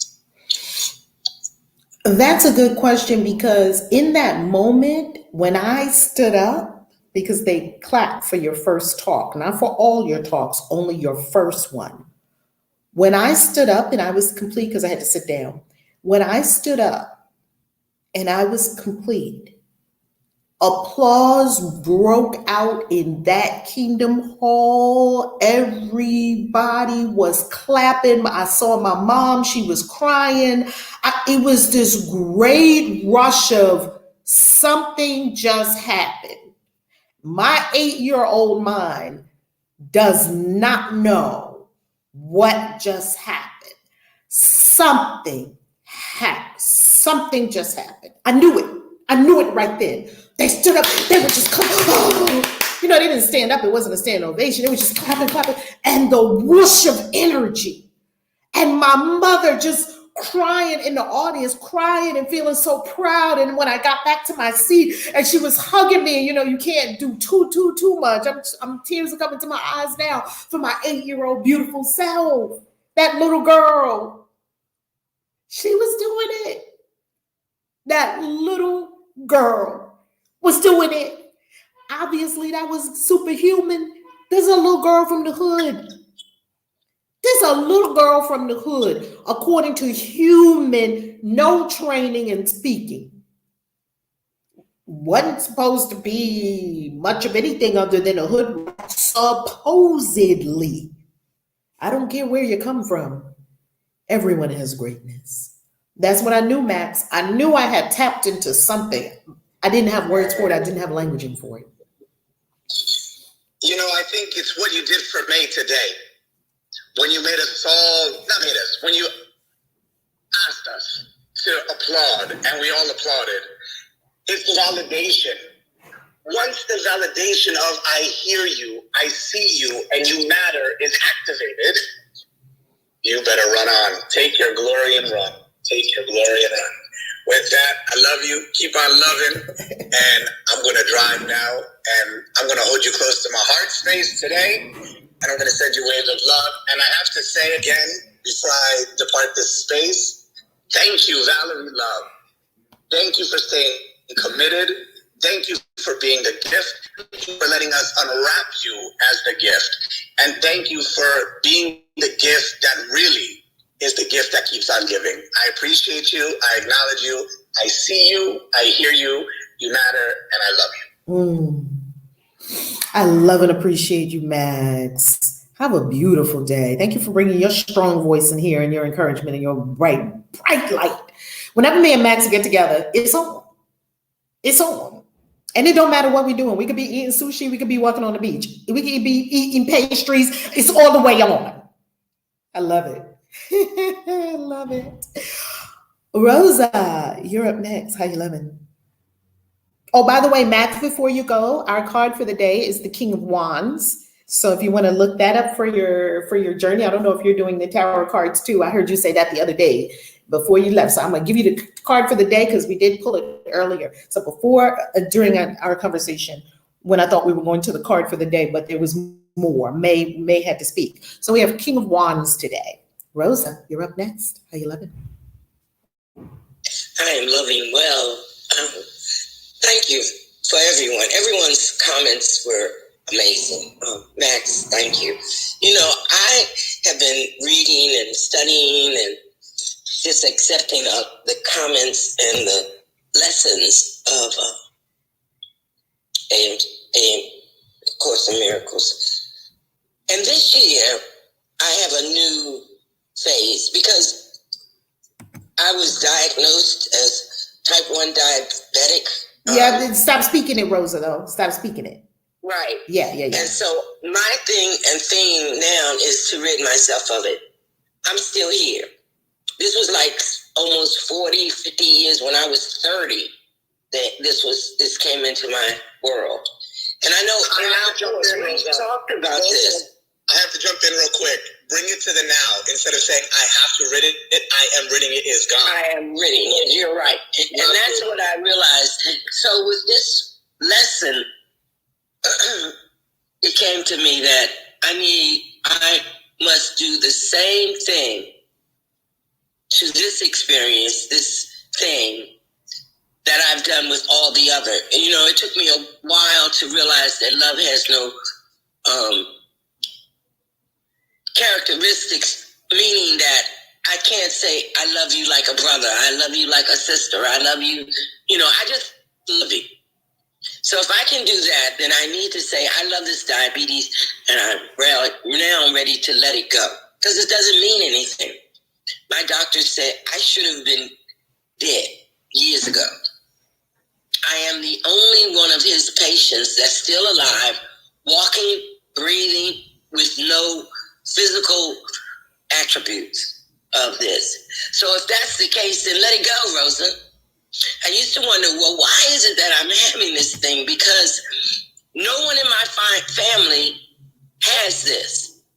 I was the one who was a vegan. I was the one who eats more vegetables than anything, more beans than anything. I don't eat red meat. I do all the things for my body, and yet still this disease wants to stay present.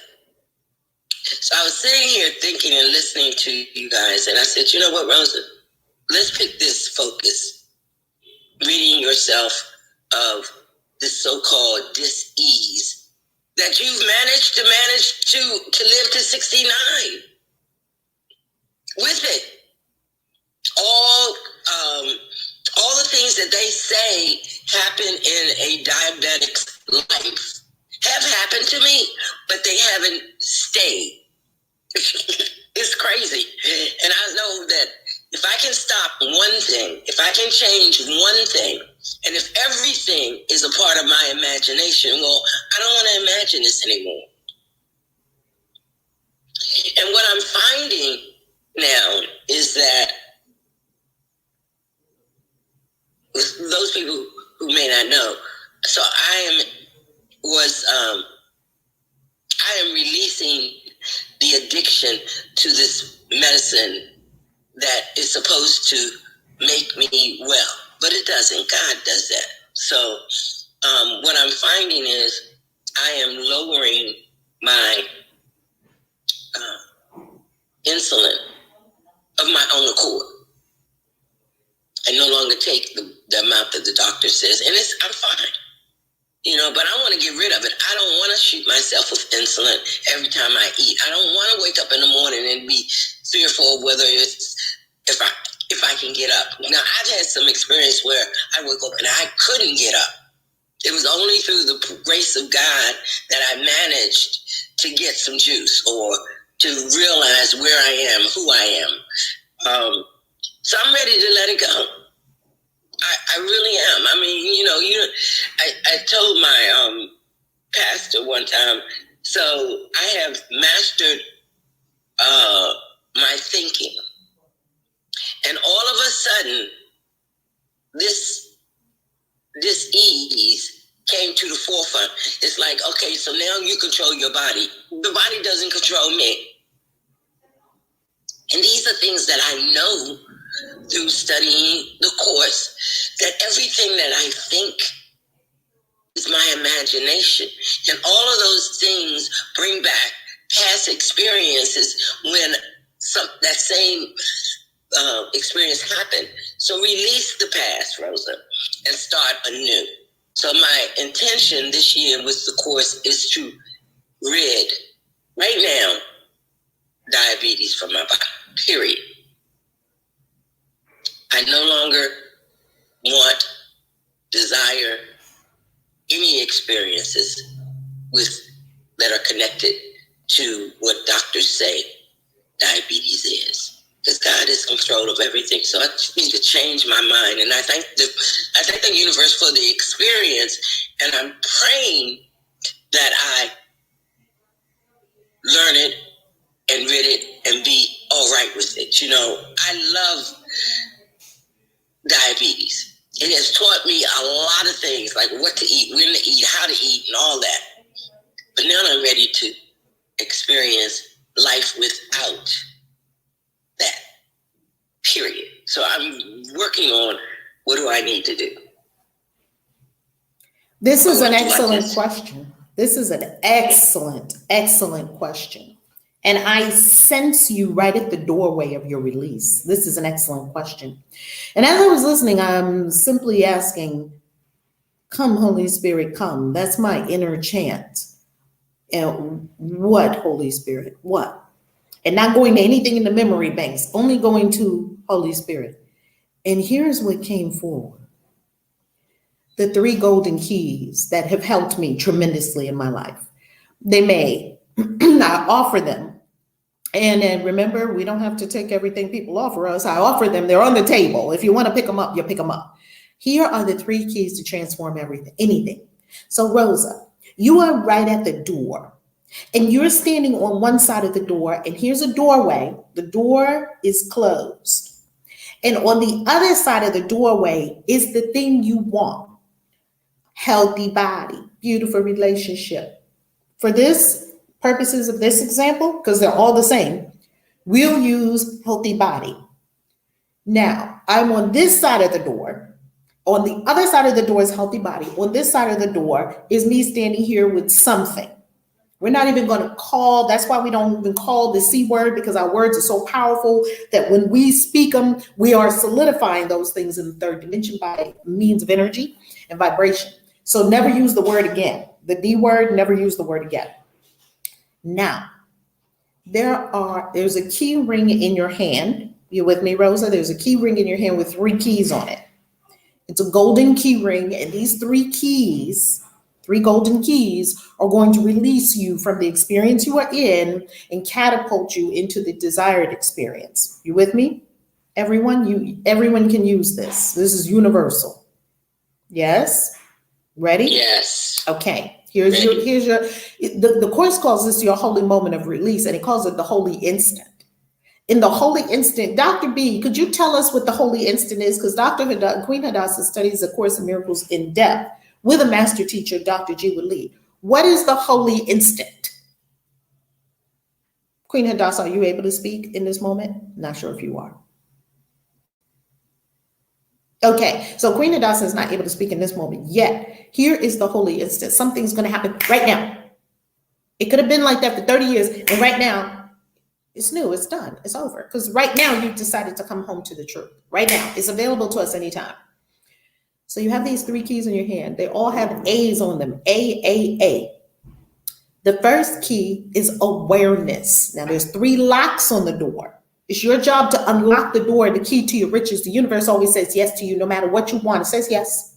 The universe never said no to anybody about anything. You can have whatever you want. So you just, as soon as you ask for it, you are placed in what is called the curriculum for that thing. The universe doesn't give it to you. It gives you the curriculum for you to have it and keep it. But we try to short step the process. We try to go around and we try to have it today. You probably are not going to have this monumental thing today because there's a curriculum for you to become the person that is worthy of being a vibrational match with that thing and keep it. Because the universe is not just interested in you getting things. The universe is interested in you becoming something. And it's not just interested in it, it is extremely committed to it. And that is the purpose of the universe, for everyone to become God. Well, otherwise we wouldn't need a physical universe. It's a school. So the first A, awareness. Everyone write this out in your journals. I pray your journals are full. I pray you got to go through so many journals. I'm already part the way through this journal right here, and I just started it the other day. Okay? The first A is awareness. Put it in the chat, please. Remember, we're a community of engagers. We're not just sitting here watching videos. We're not just sitting here listening.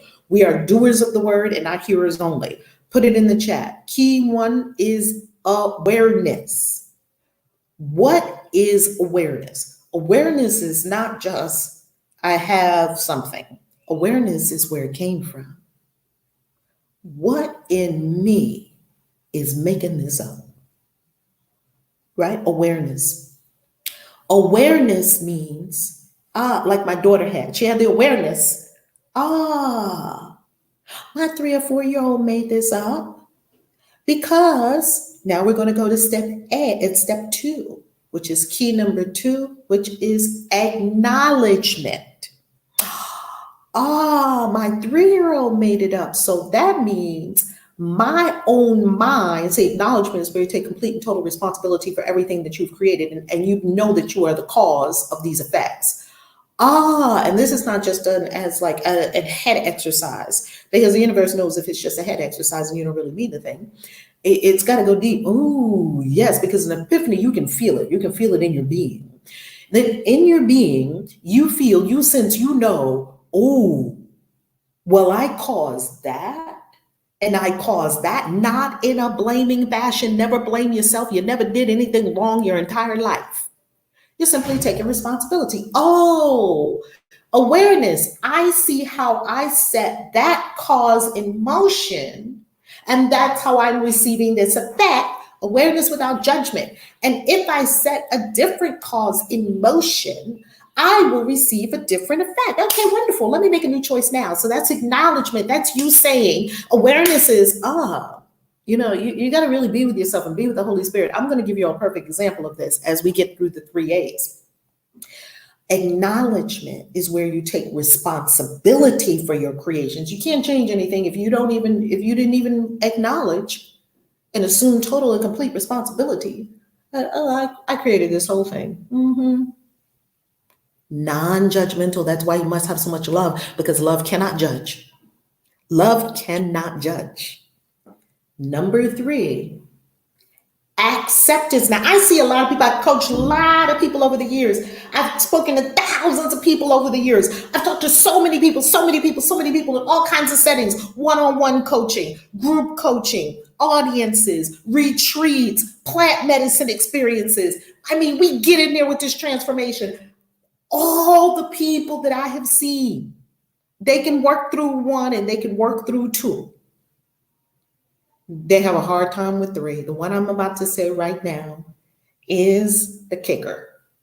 Are you ready? Are you ready, Rosa? Ready to be free?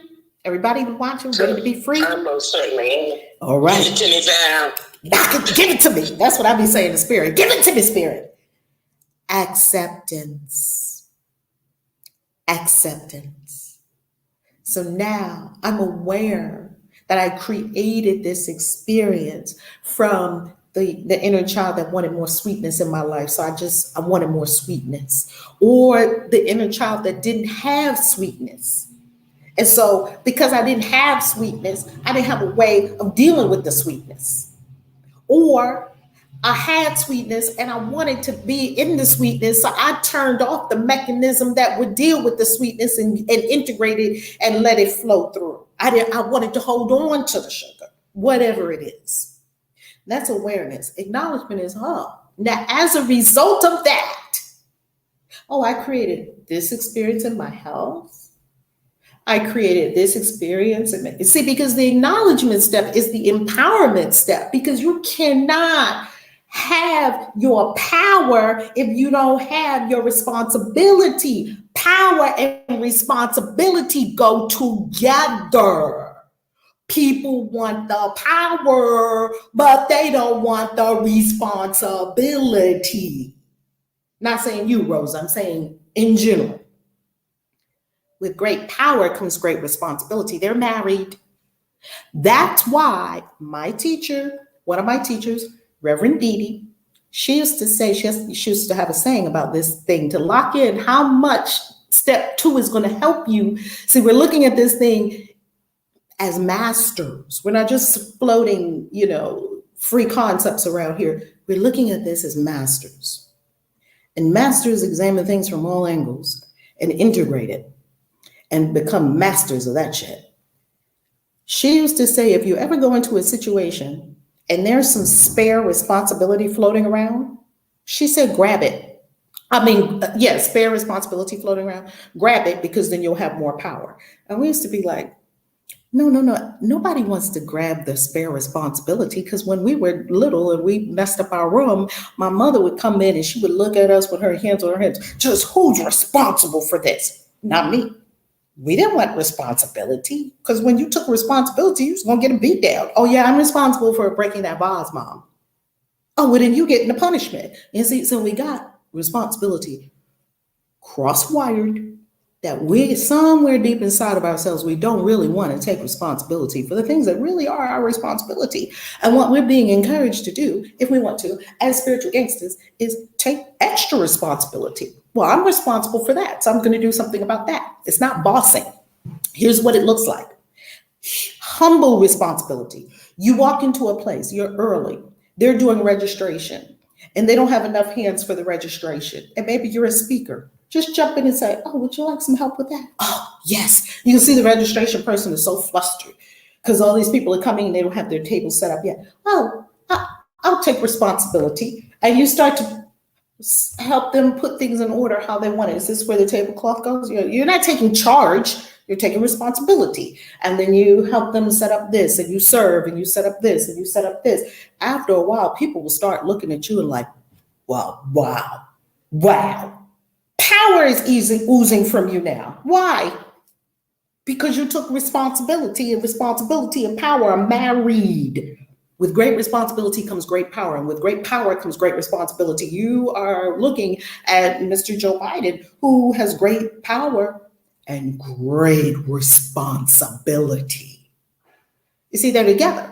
So acknowledgement, step 2, is where you take both your power and your responsibility. Woo!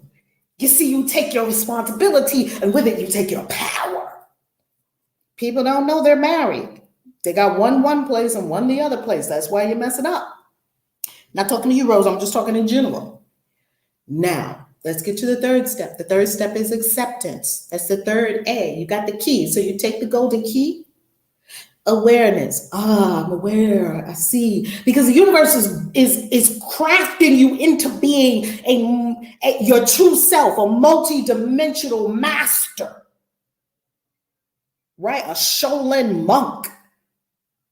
The universe is crafting you into being a superhero. The superheroes, the Marvel comics would look like kindergarten compared to what you can do. Bend mine with your spoons and all. Bend spoons with your mind, not the other way around, right? So the universe is crafting you into something, your true self. And so you take that first key. So that's why you got to get in there with these things and be with the universe in this beautiful school. It's so fun. You take your first key, awareness, you unlock the door, click, click, but the door won't swing open yet because you are aware. Oh yeah, I made this up, but you didn't take responsibility for it yet, and you didn't accept it yet. Then you take your second key. Okay, I'm taking responsibility. This is my responsibility. I made this, I'm going to clean it up. I brought this into creation, I'm going to transmute the energy, and that's so fun. I love that. And then you stick that key in the door, click, click.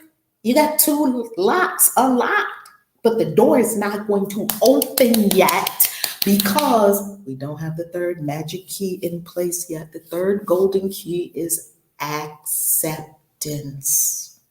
What is acceptance? Now, this is where we go a little screwy too, because we think acceptance means I'm agreeing with it and that I like it, and that it can stay around for as long as I want. That's what I've heard from people, including myself, over the years. I've heard this from thousands of people, hundreds of people at least, that say that they don't like acceptance because I'm not living with this, Reverend Val. I'm not going to keep this. If I like it, that means it's going to stay because law of attraction. We have it askew. Let's correct it. Let's line it up. Acceptance doesn't mean you like it. Acceptance doesn't mean that you are now acquiescing the power that you just took in step 2, that you owned, you did ownership in step 2. Step 3 is not meaning that you are now acquiescing, well, I accept this is just my lot. I'm just going to be like this forever. That's not acceptance. That's called giving up. Acceptance says, I am at peace with whatever is.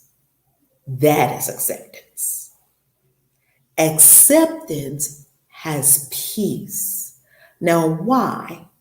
Because acceptance as a principle, and I'm telling you, in our school, we were rooted into principle and law because principles work for everyone. I don't care what religion, what race, what creed, what color, none of that matters. This works for everyone. Acceptance says that there is something perfect in this experience. Therefore, I no longer needed to change. I don't need it to change. I'm telling you The second you don't need the thing to change anymore and you're at perfect peace with it and you're looking at something else, bam, the thing changes. It is so paradoxical. But as long as I don't want this, go away, I'm over you, I'm done. And I was sensing that you had already done step one, you had already did step two, as deep. We can always go deeper with step one and step two. I was getting to the place that it was sensing, I don't know what the Holy Spirit is saying here, that perhaps there's not a full acceptance of, okay, hands off. This is my curriculum, not my sentence. This is my curriculum. And you know what? I accept you. I accept your presence, and I'm going to be healthy anyway, because that's exactly what you're doing. You're healthy anyway. No one looks at you, Rosa. As long as I've known you all these years, I see you hopping all around doing all these things. You don't look like you got nothing to me. That's just me, right? You're doing all the things you want to do. You done outlived all the things the doctor said. You're doing all these things. And so acceptance is, you're so at peace with the thing. You're so at peace. You're so at peace with the existence of any and everything. It's so difficult for us as humans to be accepting that I'm at peace. I'm at peace with myself and what my body is doing, because I know I'm not a body. I'm at peace with what the doctor is saying. I'm at peace. And we can't just say, yeah, I'm at peace, because the universe will call you on that shit. No, you're not at peace. The universe knows you're not at peace. You're saying you're at peace, you're not at peace. I'm at peace because I know that there is something so perfect. You see, perfection and peace pervade acceptance. People think, I'm going to say this again, just so we really have it. I was just about to say that again. Perfection and peace pervade acceptance. If you think you're in acceptance, but you're not at peace, you're not in acceptance. You're still in some level of fight. You see, acceptance, you've dropped all your fight. Acceptance, you don't need anything to change. Let me ask you this. Okay, so when bringing it into my experience, even though I realize and that I am healthy because nothing attacks me, still that concept of acceptance, I have not yet arrived, because whenever I have an experience of a low sugar, fear instantly steps into my brain. And I realized that today. However, this morning when I woke up, I'm on the road now. My sugar was 57. I did not panic. I got up. I ate something. I don't know. Is that good? Is that not good? I don't know what that means. What does that mean? Is that high? Is that low? I don't know what that number means. What okay, so mean? High sugar means that, see, with type 1 diabetes, the thing is... No, you don't have to tell us. Remember, you're not saying the word anymore. You don't have to tell us what it is. Right. My question is, is that high? Is that low? Like, why did it engender fear? That's my true question. Why what? Why did it engender fear? Okay, you saw a number. Okay, I saw a number. I got fearful. What caused that? Mm-hmm. Again, we're talking about past experiences. Everything relates back to past experiences when you're going through the now. So I know that my consciousness immediately goes to crawling around on the floor and not being able to speak, because that's how it gets sometimes. Gotcha. So that is the course lesson about, pause for a moment. So let's just digest that piece. So that goes to the course lesson that we've had so far in our curriculum. And families is a 365-day curriculum. Stick with it. I promise you it'll work. I see nothing as it is now. So I see the number. I have fear because of the past. Yes? And that is exactly what I realized today. And the thing, and how I counteracted, I didn't get nervous. I was listening to you because I woke up late. So I didn't do any of the normal things that I would do, but I didn't panic. For the very first time, Woo! I know that I'm at the road or at the crossing point to cross over.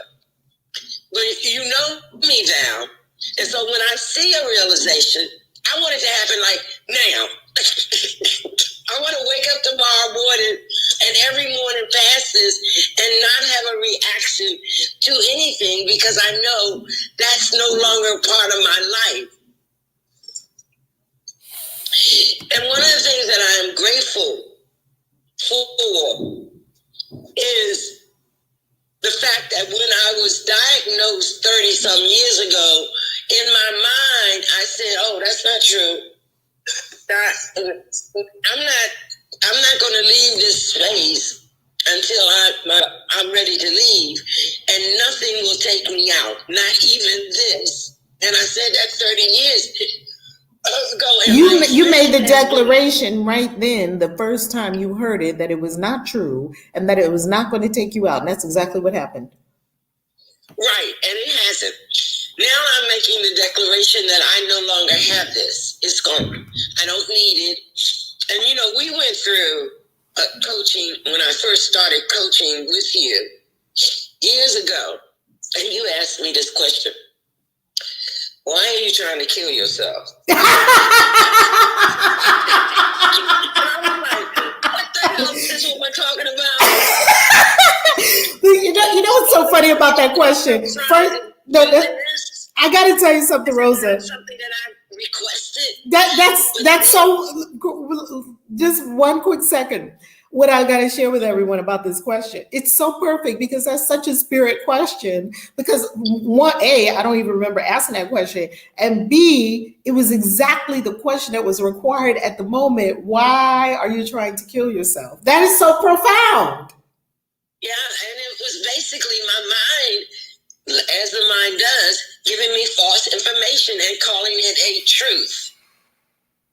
You know, no, it's not a truth. I cannot, and as Max said, I am God, and God is me, and God has no diseases, no angst and anxiety. God just is, and He only desires good, no matter what the world looks like. His intention in creating us is for us to know the goodness of God and how powerful, how great, how happy, how joyous, how all the good things of God. So now I'm at a different space. So when I look at and revamp and introduce to these statements, I will probably. I'm still working on this, so it might not sound correct. It's all good. It doesn't have to sound correct. My main objective is to release all disease or dis-ease with everything. Understood. And you know, it's funny, Bob, because I can do that. When I broke my leg, there was no pain.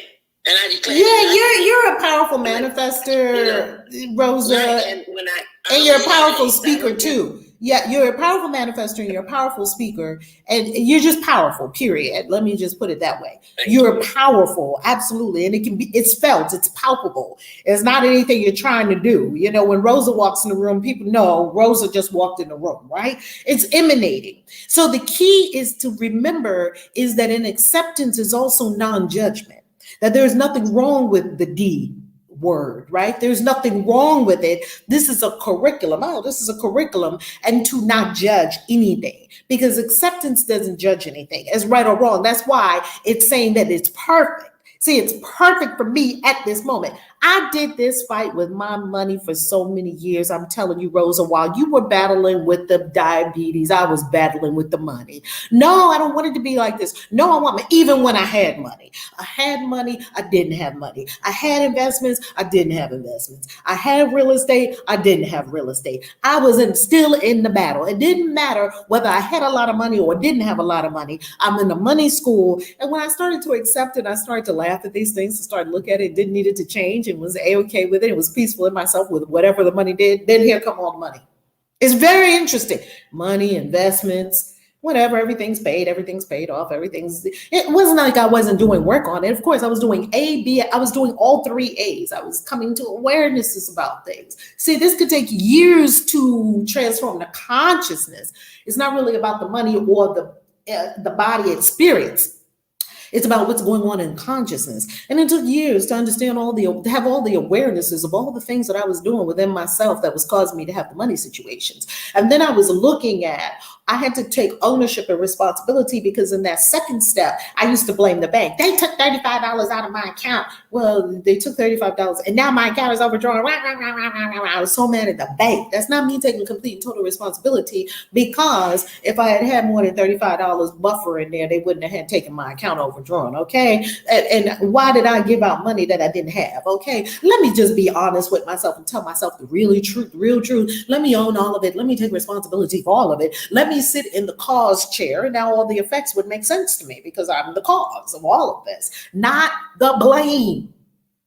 Cause is power. Oh, wow, I did that. If I can do all that shit, then I can do billions. If I can do all that, I can do billions. I'm just going to direct my cause in another direction. I already got cause and creation down pat. So I had to come into acceptance of whatever the money was doing, because I'm in the money school. You're in the health school. My coach, Gina DeVee, I've had a lot of coaches and teachers over the years because I need it. My coach, Gina DeVee, said that, or not that I need it, thank you, Spirit, because love needs nothing. Because I recognize the benefit that they could shave 20 years off if I just have a conversation with them. And I'll have it now rather than trying to figure it out myself for 20 years. Which you could do either way, it doesn't matter. What I learned from Gina DeVee is this. She used to, in addition to learning both and, which she is incredible at teaching, both and,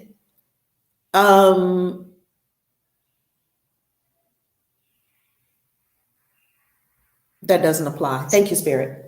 Okay, I just paused for a moment just to get into where I was going with that. It doesn't apply. Okay, let's get back to the fact that we are not in complete non-judgment, peace, and perfection of this thing. Okay, now that I said that, what Gina DeVee says is that there are 3 schools: the money school, the body school, the health school, and the relationship school. And it would be good for you to know which school you're in, because that's where all your major life lessons are going to come. That's your curriculum. So a lot of people that are not big on money, like whatever, I always have the money, it's just not a big deal to them. Some people in relationships is just not a big deal for them. Their health it's front and center. So whatever is front and center, and I'm not saying that there's only 3 schools. It could, I don't know how many schools there are. This is an example she used. So she said 3 schools. And so I recognize myself that all these major lessons I was having were through entrepreneurship, through money management, worthiness, deservedness, value. There was a whole big value thing going on. Am I valuable? What value do I bring? Am I valuable? Am I worthy? Am I worth something? Am I bringing worth and value to the world? See, that was a big conversation going on around me. And eventually I was like, fuck it. And I came to acceptance. Like, maybe I'm valuable, maybe I'm not. Maybe I'm totally unworthy of all these wonderful blessings that God has given me. I still have them. So acceptance doesn't mean that you got to just sit there and twiddle your thumbs and wait for something good to happen. That's not what we're talking about. Acceptance is so beautiful. It is so beautiful. It's the peace gate. And I'm telling you, when you click that acceptance open, and it's really acceptance, not fake, you telling everybody, love and light, but really inside you're still churned up. That's not acceptance. When you really come into acceptance, oh, the whole world opens up to you. The whole world. Is that Janine Ingram? Oh my God. Wait a minute. I'm standing up right now. Is that the love goddess herself? Is that the love goddess herself? Beautiful queens. How are you? Oh my God. Janine, you have heard me calling you in the ethers. I've been like, I got to see Janine. I got to do Janine. Sometimes I just be waking up Janine on my spirit. Janine. I've been on every morning. I have been What? on every morning. Yes. And I tell you, every time I pick up the Course in Miracle book, it's on my mind, right? The day you were sitting on the curb with the book. Girl, the day I was evicted, girl.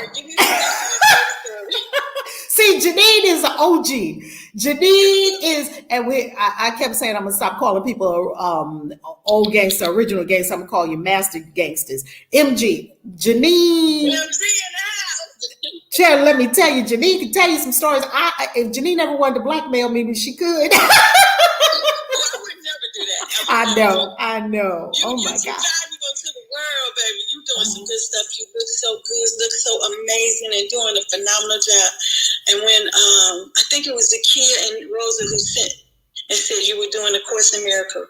And let me tell you, all the years you always talked about a Course in Miracles, and I've only been a student of Course in Miracles because there was certain things I would accept and certain things I wouldn't.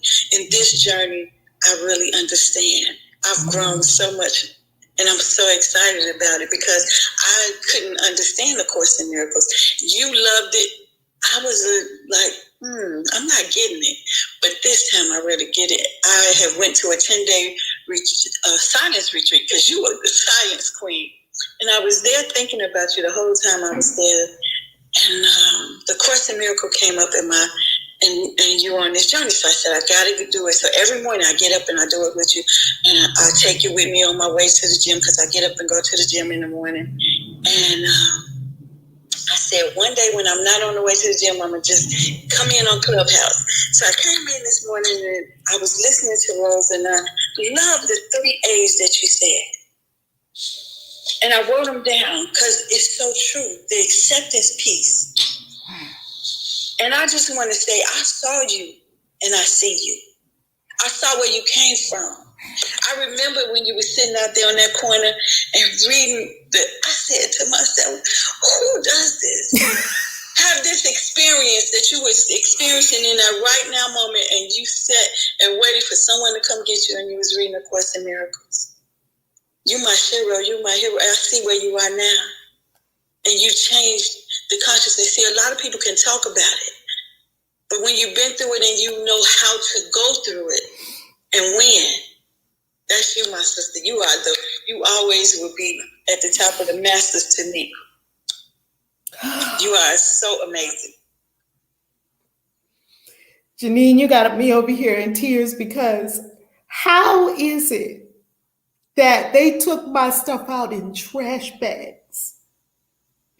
Except the little things I had packed up in bags that meant something to me, right? These cute little bags, and I was trying to pack up my stuff, nowhere to go. They put me out of my apartment. How is it, Janine, that I was sitting... We were on the phone that morning. Yes, we were. We were on Boost that morning. And me and you were just on the conversation. Do you remember? And you walked to the door and said, I didn't expect you. And you had high heels on because I could. And you walked to the door when they knocked and told you they were getting ready to put you out. You was like, well, I didn't expect you to come this, but I was like, who says this? Who does this? And the way you just did, you dealt with it with such elegance and eloquence that, and as you got yourself ready to leave, I checked on you later on. You were sitting on the curb reading A Course in Miracles. I'm telling you. And do you remember that day? Do you remember that day that they left and they said, well, can you call a truck or can you call some family or somebody? They left and they came back a couple of days later. They left. And the day that they did that, Janine, I'm telling you, even it was in February, and it was I had my coat on. It was February in Maryland. I had my coat on.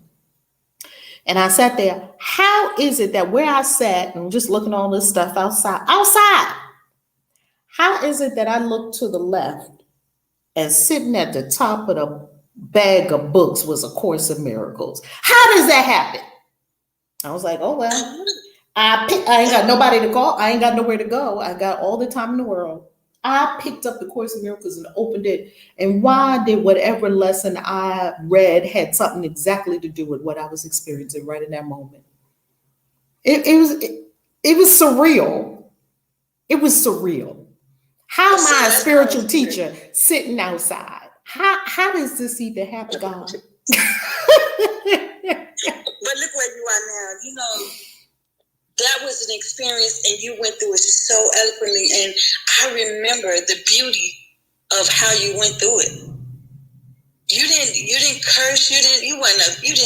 I'm sure you had some emotions, but you still had such a grace about you. And look at you, and you haven't changed either. You're just beautiful, amazing, and still graceful, girl. You bad to the bone. Let me tell you, Michael Jackson ain't got nothing on you.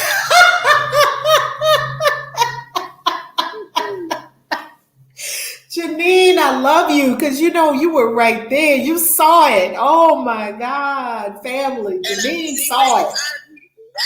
And I love you because you always spoke your truth. You always speak your truth. You haven't changed. I'm a Christian witch. I am who I am, and that's all that I am. And I love it, love it, love it, love it, love it. I'm just sitting here, and I was listening to Rosa, and I heard Zakiya on the call the other day, and I see Amir, and I think about all the beautiful people that are here, and I say, look at her and her gifts. I was watching you today. You had on your head, and you was getting ready to go to see one of the ruins in Mexico. And my daughter walked past. She said, "Man, Val's still beautiful." I said, "Oh." I know. She saw you. She said, my youngest one. She said, "Valerie is still so beautiful." I said, "I know." Look like they mama. Come on now. You know how we do. We gotta hold it up. What choice do we have? We ain't going down. We're going up. I know. And I just wanted to come in and say thank you. Thank you for being you and being constant and growing. Because what a real master does is master self and create other masters. That's always been your thought process, and told me that. I would never forget that. You said real masters create masters. And master themselves, and you're doing. See, it's interesting when people talk a talk, but you walk your talk, Val. And I just want to say thank you for walking the walk and being one of the greatest teachers that life has brought to the planet. Thank you. I got to come into that. Blessings, Janine. Thank you. Reverend Valerie Kaisi, love. You are exactly that. Now, I might get upset with the stuff that you say out your mouth sometimes. I'll be like, she crazy as shit. I get that a lot. She crazy. I'm not speaking to that lady no more. Bye. And I'm going to say, and that does not deter me for coming back. You know what I'm saying? It's like when the student is ready, the teacher appears. Period. And we can try to separate ourselves from that person or that spirit, but it's impossible, because once you come in, that spirit of you grows if I decide that I want to stick around. Because nothing that comes my way, or I should say, everything that comes my way, every people, every experience, every life, is to teach me to be better, whether I like it or not. And that's in everything. I realize now that there is no separation from relationships, health, love, none of that. There are no separate, it's all connected. And it's all connected so that I can be better, a better example of who God is. So that when you look at me, you're not supposed to see my angst and anxieties unless I want to show them to you. I am a representation, an image of likeness of who God is. Right here, right now. And it's only my lesson to get better in that. And that's why I said it's a whole different, I read the course with a whole different intention today. A whole different, I'm open to whatever the course has, and I don't make comments about it. I said, explain this to me, God. If I don't understand it, show me what I'm not understanding and how I'm going to get better with this. Because I have to take one concept at a time to heal whatever that is that's coming up. And that's what today has taught me. And Janine and Ingrid, Miss Lady Love, it's great to see you and hear you. I love you so much. So you're talking about people that are in my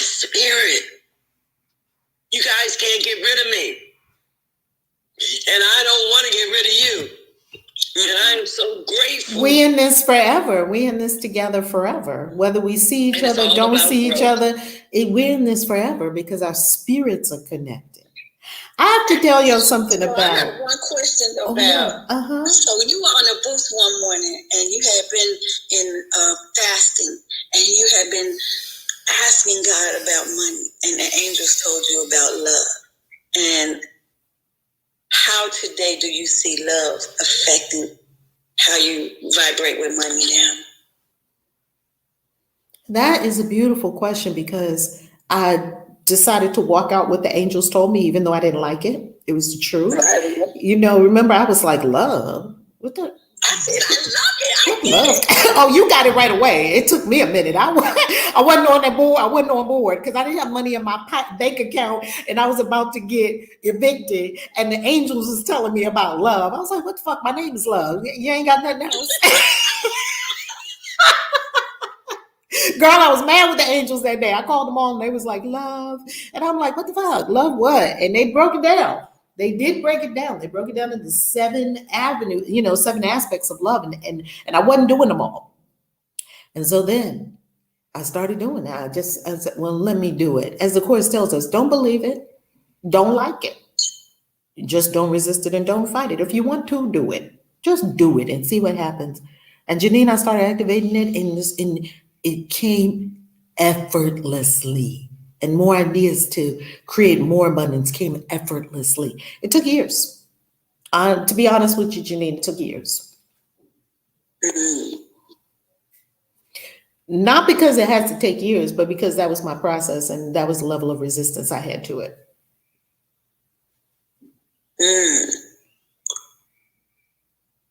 Okay, I love it. I love the fact that you recognize that love is the key. I grew up, my grandmother always said, there's not a ill love can't heal, there's not a prescription love can't feel, and for every question, love is the answer.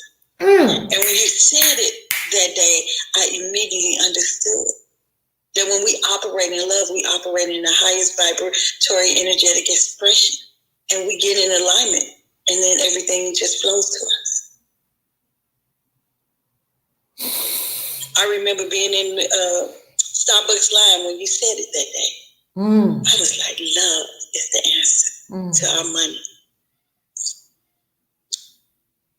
And my dear Janine, you have been teaching us that for I don't know how many years that we do love, the love journey. That's what I was just about to say. I was just about to say, everyone who does not know who Janine Ingram Lady Love is, you need to go to her Instagram, go find her, tap her head on Clubhouse, and go down to her Instagram. I don't know if you have an Instagram link, and follow her on Instagram and connect with her. Because Lady Love took us through so many years of prayer and forgiveness sunrise services and prayers that would literally open the gates of heaven. When Lady Love prays, the doors of heaven open and you can just run in and get whatever you want. That's why you need some prayer warriors in your life where their word can open heaven. And I'm telling you one thing, I have seen Lady Love manifest some things that jaw-dropping. And her beautiful daughters manifest healing for her daughter. And I was just seeing it have become a beautiful a mother's mother to her beautiful babies. This is an astonishing being on the planet. Lady Love. Janine Ingram, my sister, props. Namaste. The God of me honors and salutes the God in you. I see you. Yeah. Yes. And Janine is my prayer warrior. When I have anxiety about anything, she immediately say, let's pray. And you talking about a praying sister? Oh my God. When they were going to amputate my toes, I called on my prayer warriors. On Facebook, I ain't never talked about any of that on Facebook, but I'm telling you, healing came instantly. So now I thank you guys because I'm on a different journey, another path, not a different, but an additional path to releasing today. So you guys, much peace, love, and everything. It's good to see all of you. And I am so grateful for you and all the things you've taught me and all the lessons that you hold me up. Because I know I got the bomb. Look, I want my friends to know my friends because my friends are the bomb.com. All our peeps is the bomb.com. Don't play. All our peeps is the bomb.com. Right, all of them. All of them. And we attract that which we are. So I know that I'm on the right path because of the people that are in my circle. You guys are in my circle. And you hold me up and you help guide me. And this too shall be a realization. And this disease will be is ended right now. That's it. That's all. Thank you so much. Yes. Thank you for that. Thank you for that. Someone on YouTube was asking, Mother of Messages on YouTube. She says, where's everyone chatting at? I see people on the screen, but not in chat. Newbie, welcome. We are on Monday. Why do I want to say Monday through Friday? Because I did that for so many years. No, we are on every day. We took it to a whole new level. We are on every day on YouTube on 2 channels, the Valerie Love channel and the Christian Witches channel. We are also live on Facebook every day. And we are also live on Clubhouse, the audio only app. So if you'd like to listen, audio is very, very helpful for a lot of people. It is also recorded on Clubhouse as well as recorded on Facebook and on YouTube. We can't miss it, right? We can't miss it. This is where the family comes together every day. You are here, you are family. This is where we come together every day as masters of self, creating mastery in the world and anchoring love. So welcome. Mother of Messages, welcome. You are most loved. I think. And let me give you a little course here. I have an I Am Affirmation group, Course in Miracles group. And for the very first time, I am actually posting you, Valerie Love. Oh, thank you so much. Thank you. Because every year I do a different person and their take on A Course in Miracles, on all the courses. And I am so grateful that you have revved it up to a daily, 365. It's good to see you here. And I appreciate that you are now, we're in a different level. And you are a different teacher than any of the teachers that you might see on YouTube. This whole Course in Miracles series will take you to a higher and simplified concept and understanding of A Course in Miracles.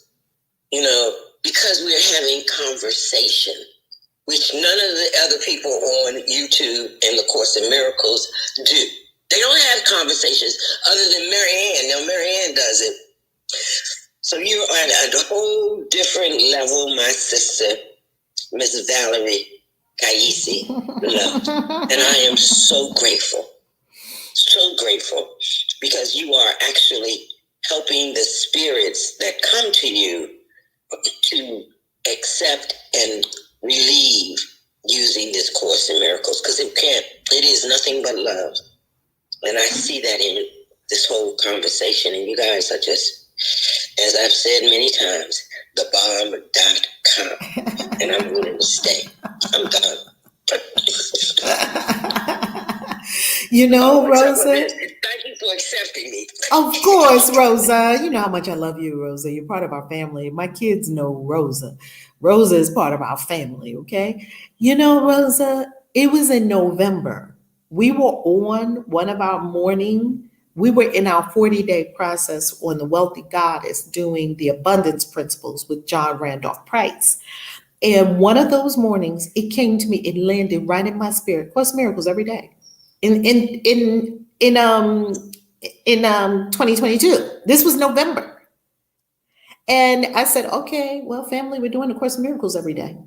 Every day, You're not taking the weekends off, Rep? I'm not taking the weekends off every day because my ego don't take the weekends off. My thoughts do not take the weekends off. Every day, I'm going to do this. And whoever wants to come and do it, I'm doing it for my own consciousness. And of course, to uplift all of humanity. Yet I knew that when that dropped into my spirit, I knew we were going somewhere we had never gone before. I knew it. Every day, 365 days. Let's see who, you just can get awareness of where you are with commitment. You can get awareness of where you are with your daily spiritual practices. What I know for myself is when I'm in daily spiritual practice every day at the same time, I get a momentum. Everything in my life goes up. Everything goes up. A momentum. Every day, y'all know how we do because we was doing boosts for years and the love journey for years. Y'all know how we do. Every day, every day, every day. It works. It works. Janine, Reverend Z is on. I've been trying to speak on Clubhouse. Oh, Reverend Z, let's see if we can bring you up to stage. Reverend Z, something is going on that I don't see you with your hand raised on stage, and I'm not sure if the mods tried to bring you on. I will say what we got. We got Princess and then Jennifer. So Princess, give us a minute or so, and then Jennifer, give us a minute or so. We're gonna wrap up with our Galactic Signature for the day. How you loving, Princess? Reverend, okay, Reverend Love, Battery Love, I love you, my goodness. Oh, Love you. I'm so grateful to be here, and I'm so grateful that I thank God, thanks to Reverend Z every minute, every second of the new year. I said, oh my God, I'm in the right place. And what I really gathered right now, right? I was in my head, I was enjoying everybody's conversation. And the end of I have lost it, then I have a more awareness. When you said you have a hard time, Reverend Love, you have a hard time yesterday. You said, I'm not hungry. I know yesterday, Princess, I was walking on the beach saying, I am upset because I see a meaningless world. And I was looking at coconuts and pineapples and palm trees and the breeze. And I was like, I'm having a hard time doing these exercises. I feel the same way. At the beginning, right? I find this place, and I said I'm so grateful, and also a lot of the point we learn, right? I feel like it's very easy for me because I'm working on my forgiveness for years. And at the same time, I tell Reverend Z yesterday, I said, I don't feel alone anymore. And right now I find a group because I feel like I was a practice and by myself, I feel alone. So guess what? And until yesterday, I said, you know what? This is the first lessons I don't really agree, and it's kind of easy for me. But I am now hungry. I'm now hungry. So what should I practice? Right? Why am I practicing this? I am upset, and I'm saying I am upset because I see a meaningless world. But I'm not upset. I had the same thing yesterday going on. I did it 3 times. I just be honest, okay? I did it 3 times. I said, I'm not an ego today, and I did it 3 times. I'm not really, happily to say I'm not happy. I'm happy, actually. Guess what? This morning I realized something. I have to acknowledge May. Earlier, the lady shared about public speaking, right? Have a fear. And at first, I was trying to encourage her. I said, that's awareness. That's really good because she said something about she had experience about abuse. So making me realize, I said, you know what? Now I'm in the right track. I think back in my experience when I was very little. I have a 1-year experience that, and now I'm thinking about I have a hard time to forgive her. That was my cousin. For years, I forgave everybody. I was happy. A lot of the so what you were saying is we have to work on forgiveness. So, Can you hear me? Princess, yeah, I can hear you. I just had a question here. So what you're saying is that as you went deeper, you did find an unforgiveness upset. Is that what you're saying? Well, that's what I'm saying, because, okay, meaningless. I always review the course, right? Every day after we finish, I review the course, then I write down, I said this detects me meaningless. It's a very helpful for forgiveness. I said, most people already forgive. So today I realized, okay, right, I was angry with her. I'm still angry with her. And years ago, I took a different course, the landmark education. I don't know, some people maybe heard of that, maybe went to the course. And during the course, we have a communication. I would try to talk to her. You know what? She did it again. She shot me down on the phone. Wait a minute. You went to forgive her for something, and she did the same thing again that you were forgiving her for in the first place. She was cursing me out. She was, so she ended that with which is good, because that gives you more opportunity to practice. Yeah. First the things that when I try to forgive her, right, I was telling her, she was like, okay, she was listen, until I addressed one thing, and it kind of scared her, and I never shared it was in the public. And at one point, I was going to jump in a building. Wow. So you mean that you were about to take yourself out because of this? Right. Wow. Right. During whatever happened, we were, and she probably remember the moment, because she said, "Why you stand there? We were living on the fourth floor, so in the balcony." She said, "Why you stand there? Why you stand there? Come in." She dragged me back. So your sister actually saved your life. My cousin. I mean, your cousin. This is your cousin that you're speaking. She actually saved your life. Yeah, I was angry with her. And it was right now. I'm thinking back. This part it is abuse, but I don't. Abuse got to be really crazy or whatever. But when you're in you're a child. That's the bully. That's how I was to try to handle. It was like a lot of things. I stayed with her 1 year. So back to my point, my awareness is, I work on my confidence, that part I already got it. What's the reason during the landmark? But right now, I'm still working on public speaking. So most people know me as a personal trainer. So I'm very comfortable with the one-on-one. I have the knowledge, but I have a challenge to do the group training. So what happened is right now awareness, when she said maybe some of her experience, abuse experience when she young. So, click my head. I said, click, you know what? Because the whole experience, the whole year with her is every time, we will have a lot of kids together, I say something, she will shut me down. She said, what do you know? She said, you're crazy. Or some idea I share. She said, oh, what, you crazy? Who believe in that? Who think about that? She shut me down. But my experience with her is when we're alone, only me and her. Princess, your voice went really low. Your voice went really, really low. Something changed. Princess, can you hear me, Princess? I don't think she can hear me. Zaire, can you hear me? Yes, I can hear you. Yeah, Princess, okay, now your voice is back. Your voice went really low. We couldn't hear you. Okay, continue. Can you hear me? It went low again. Oh, okay. Okay. Maybe this is the signal. Okay, yeah. This is better. Yeah. Okay. Thank you.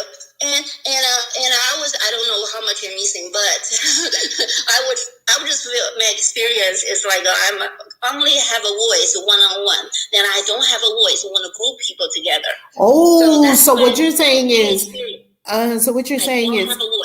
okay. So what you're saying, what I hear you saying is that when it's one-on-one, you have no problem.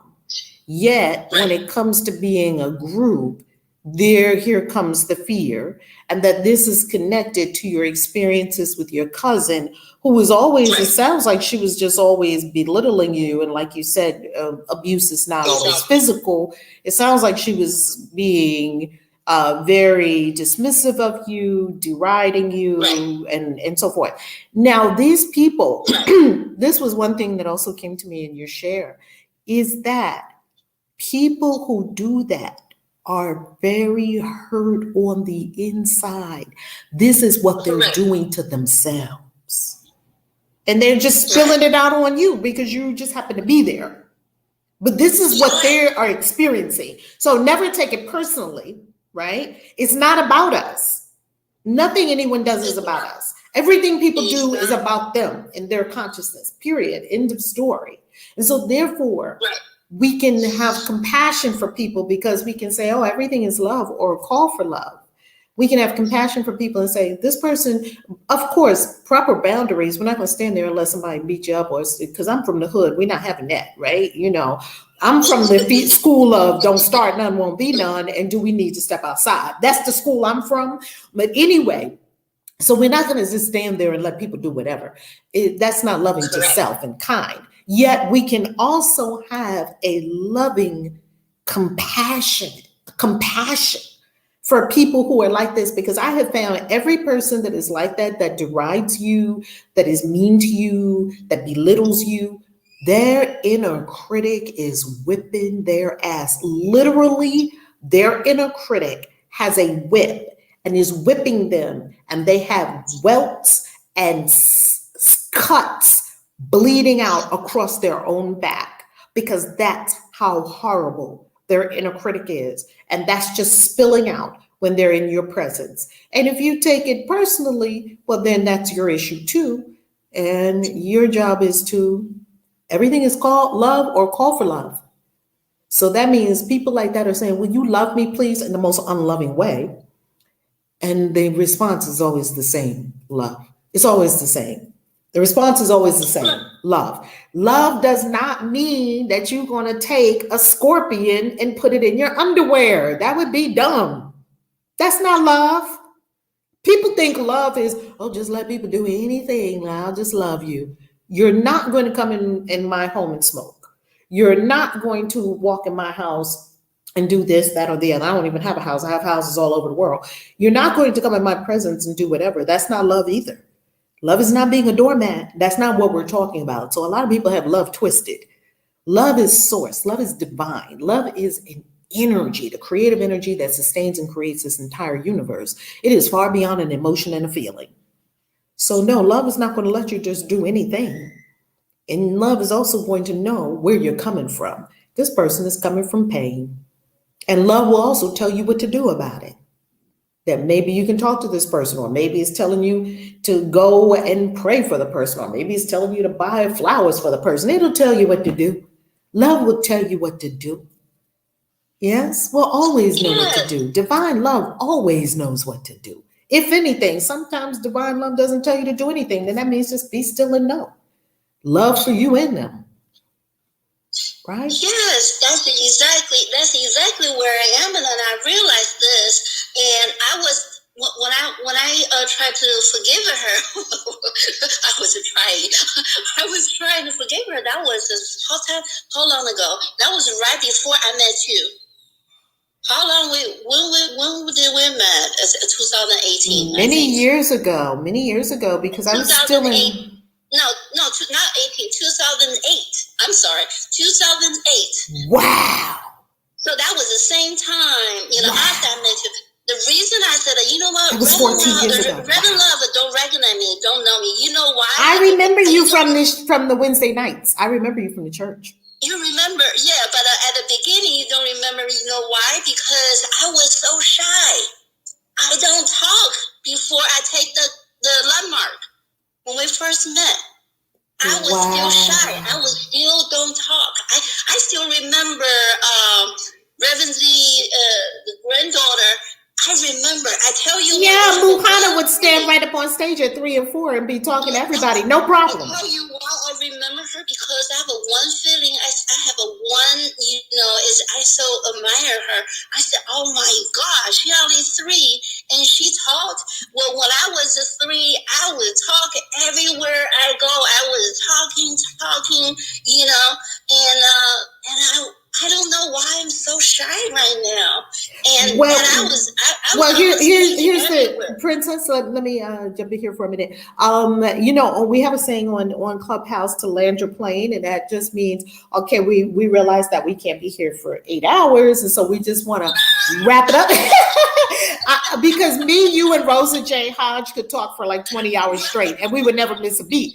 Well, we do realize that we've got to get to Jennifer, our card for the day, and our Galactic Signature for the day, and wrap it up because breakfast too, right?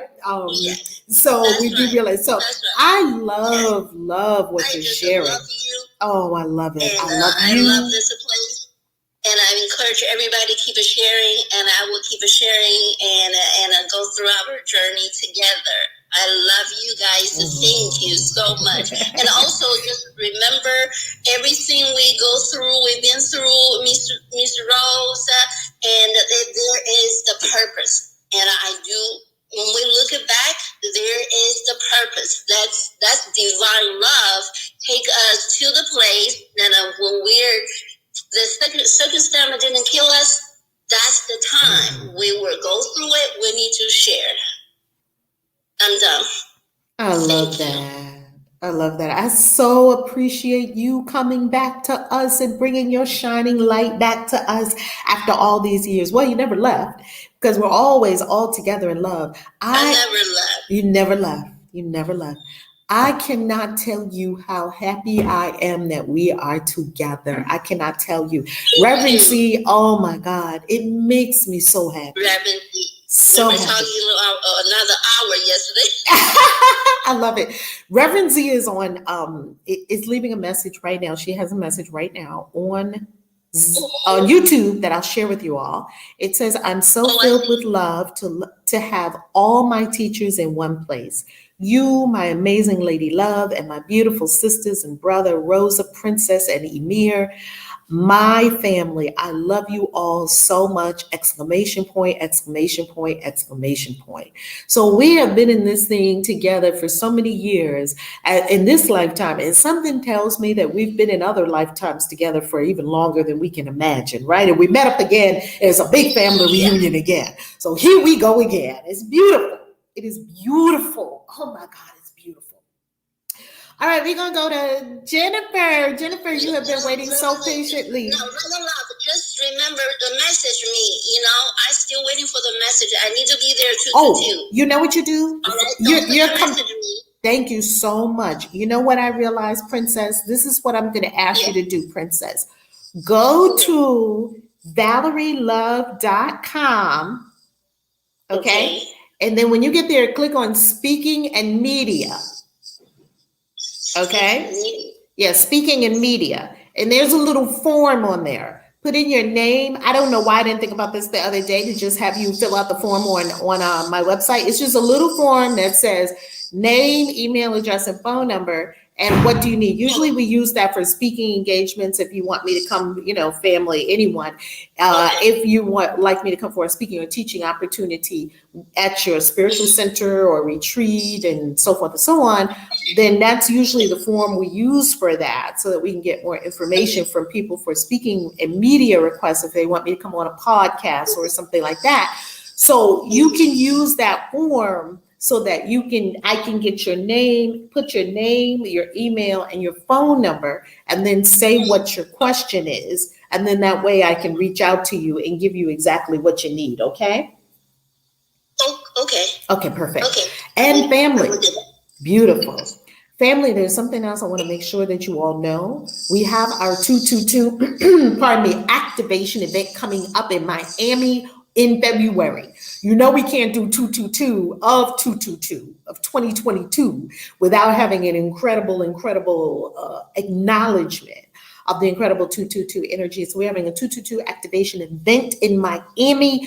It is at ValerieLove.com. And we're also doing a retreat, money and spirituality retreat but I'm going to teach you all kinds of deliciousness with regard to wealth and abundance and creating prosperity, doing what you love, just like the angel said, love, love, love, love. Jennifer, you're next. Hi. Hey, how you loving? Welcome. Thank you. My friend Killer Witch introduced me to last week, and Killer Witch, I love him. So I've totally dived in and have been listening every morning. The recording, because I'm in California, wasn't able to get on the meditation this morning yet, but I was kind of crying a lot, like just in the new year, more than I have in a long time. And I was crying a lot one day, like a couple days, because I'm not in a relationship. And then shortly after that, Killer Witch sent me the link to your stuff. So I started getting into it, and it's been really helpful. I have a little conundrum. I was actually nervous to come on here because this is my therapist profile, and it's therapists were, I don't know, there's things I want to talk about that, and I also am a musician, and I kind of separate these different parts of my life, and I'm supposed to, because there's certain things, especially with the whole C and V thing going on, I feel like I can't really say anything about it, and I'm in line with how you think about it. And I'm supposed to do this performance, and I just find out this week they're requiring a digital V card. So I don't know. I think I'm gonna maybe just tell them I'm not feeling well or something. Jennifer, isn't there the famous tennis player who is going to go and play tennis in Australia, and they didn't know if he would be able to get in or not? Did you hear about that as well? No. Okay, and then Joe Rogan was going to go to Canada, and he had a show in Canada. I think it was sold out. It was a completely sold out show. And they're, because of what the Canadian government was asking for entry, and he's not in alignment with that, said no. And I believe they were going to refund everyone their tickets. We're not under obligation to go along with stupidity. Yeah. Yeah, I just, it's a good paying show. So I was my friend suggested maybe I should tell him I'm sick and then ask if I can do it online instead, perform online. So I might do that. I don't know. What is your spirit telling you within yourself? What's your inner knowing? What do you know? I mean, I don't like having to lie about that stuff, but I also don't want to turn down an opportunity to do this and make money, and that is definitely, you can definitely understand that. And then below that, so that all these things happen in the mind, yes? And deeper than that, deep in your core, in your bones, there's a truth you know about this. What is that truth? It feels wrong, it's wrong to me that they do this. So for you, it feels like not the thing to do. It feels wrong. It feels like a no for you. It feels wrong that they're requiring it. Well, if you go deeper, because your inner knowing is for you, it doesn't talk about other people. It tells you go or stay. It tells you yes or no. It tells you beware or lean in, right? This is how that deep core knowing, and it doesn't always explain everything else. Some people call it intuition, or that knowing is below the neck. There's something in you that knows the truth about everything. Yeah. Yeah. What is it telling you? Mm-hmm. I think it's definitely feels safer to not go. But I don't think if I Beloved, close your eyes, because you're still in your head. Close your eyes. Yeah. Go deep, go down to your belly. Go down to your belly. And in your belly, there's an answer. It's the truth speaking to you in your gut, your gut. Is this a yes or a no? It feels uneasy. Then that's a no. So, yeah. Because the thing, and here's something that could help you in your decision-making process as well. It helped me a tremendous amount. It's either a hell yeah or a no. I can imply adult karma because it's like a hell yeah or no. If it's even ambiguous, that's still in the no category. Mm-hmm. The only way that I run, because when I run for something, I'm going to run to it. I'm going to do it. A hell yeah. Otherwise, everything other than a hell yeah, it's just a no. Yeah. Without judgment and without looking at other people or any of that. It just makes it simple for me. And that way you live a hell yeah life.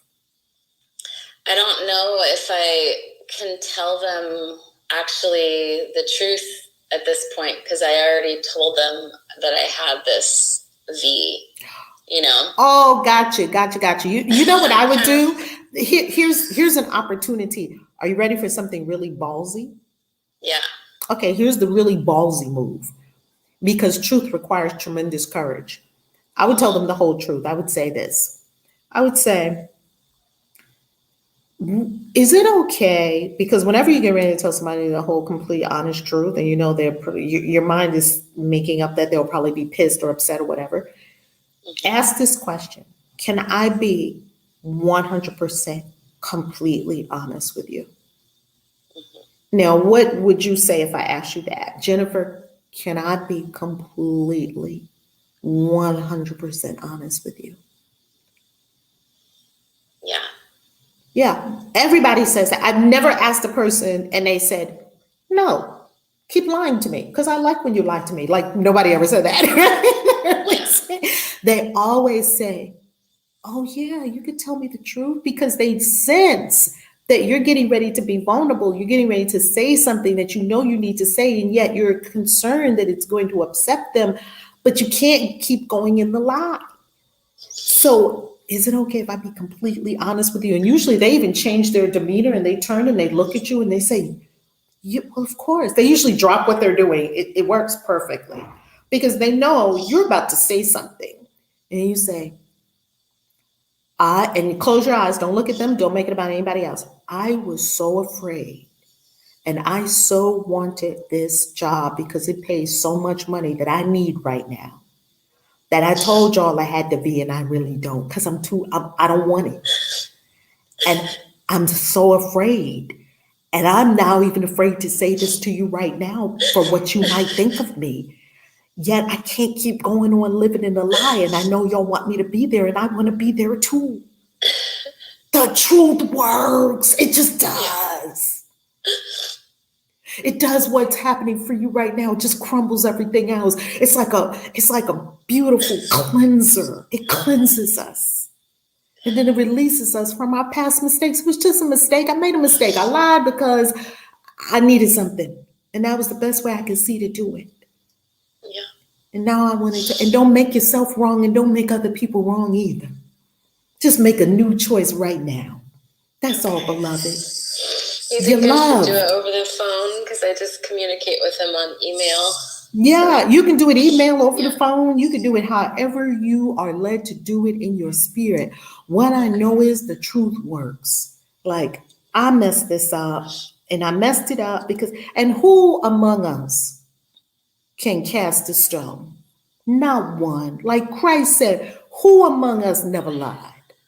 Who among us never tried to get what you needed in the way that you needed to get it? Who among us never did that? So no judgment.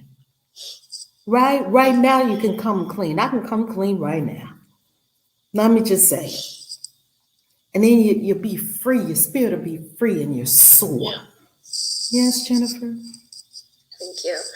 Part of me is like worried that I'm going to get canceled, like they're going to tell other people about it or something. I don't I don't think they would, but and if they do, there is a lot of that. Would you be willing to accept that whatever comes in the wake of this is for, as Rosa said, my highest and best good? Whatever comes in the wake of this is good for me and good for everyone.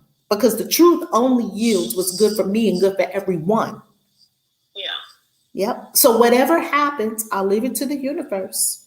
Because the universe is going to make something delicious out of it. I just made a mess, that's all.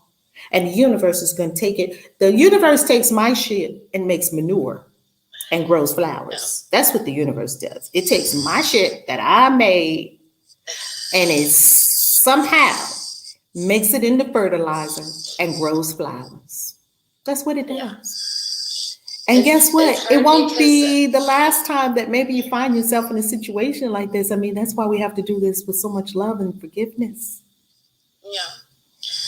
It's hard because like most of my fans are Vers, and also like most therapists are Vers in my community and my clients. So it's like it's a very hard place to be. I understand what you're saying, because if you're in a certain camp, the way people have made it, they've made this thing out to be that you have to be in a certain camp, right? I'm in none of the camps because I dwell in the secret place of the Most High. I'm in the same camp with Source, which is everyone and everywhere. And Source tells everyone what to do with their body, mind, and spirit and soul, right? So we know that everyone gets to choose. And you may be the voice they're looking for, because maybe some of them did it out of fear. Maybe some of them did it out of coercion. Maybe some of them did it to fit in. Maybe some of them did it because they felt truly and genuinely it was the right thing to do. Everyone did it for their own reasons. Everybody didn't do it for the same reason, because everybody's not the same, right?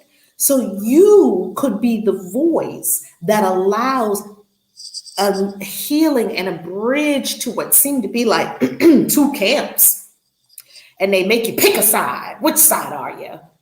And you could be a bridge that says, hey, family, however you look at the thing, you're loved, you're divine, you're powerful, whether you did or whether you didn't. We're making imaginary lines in the sand that don't exist. Yes? Yeah.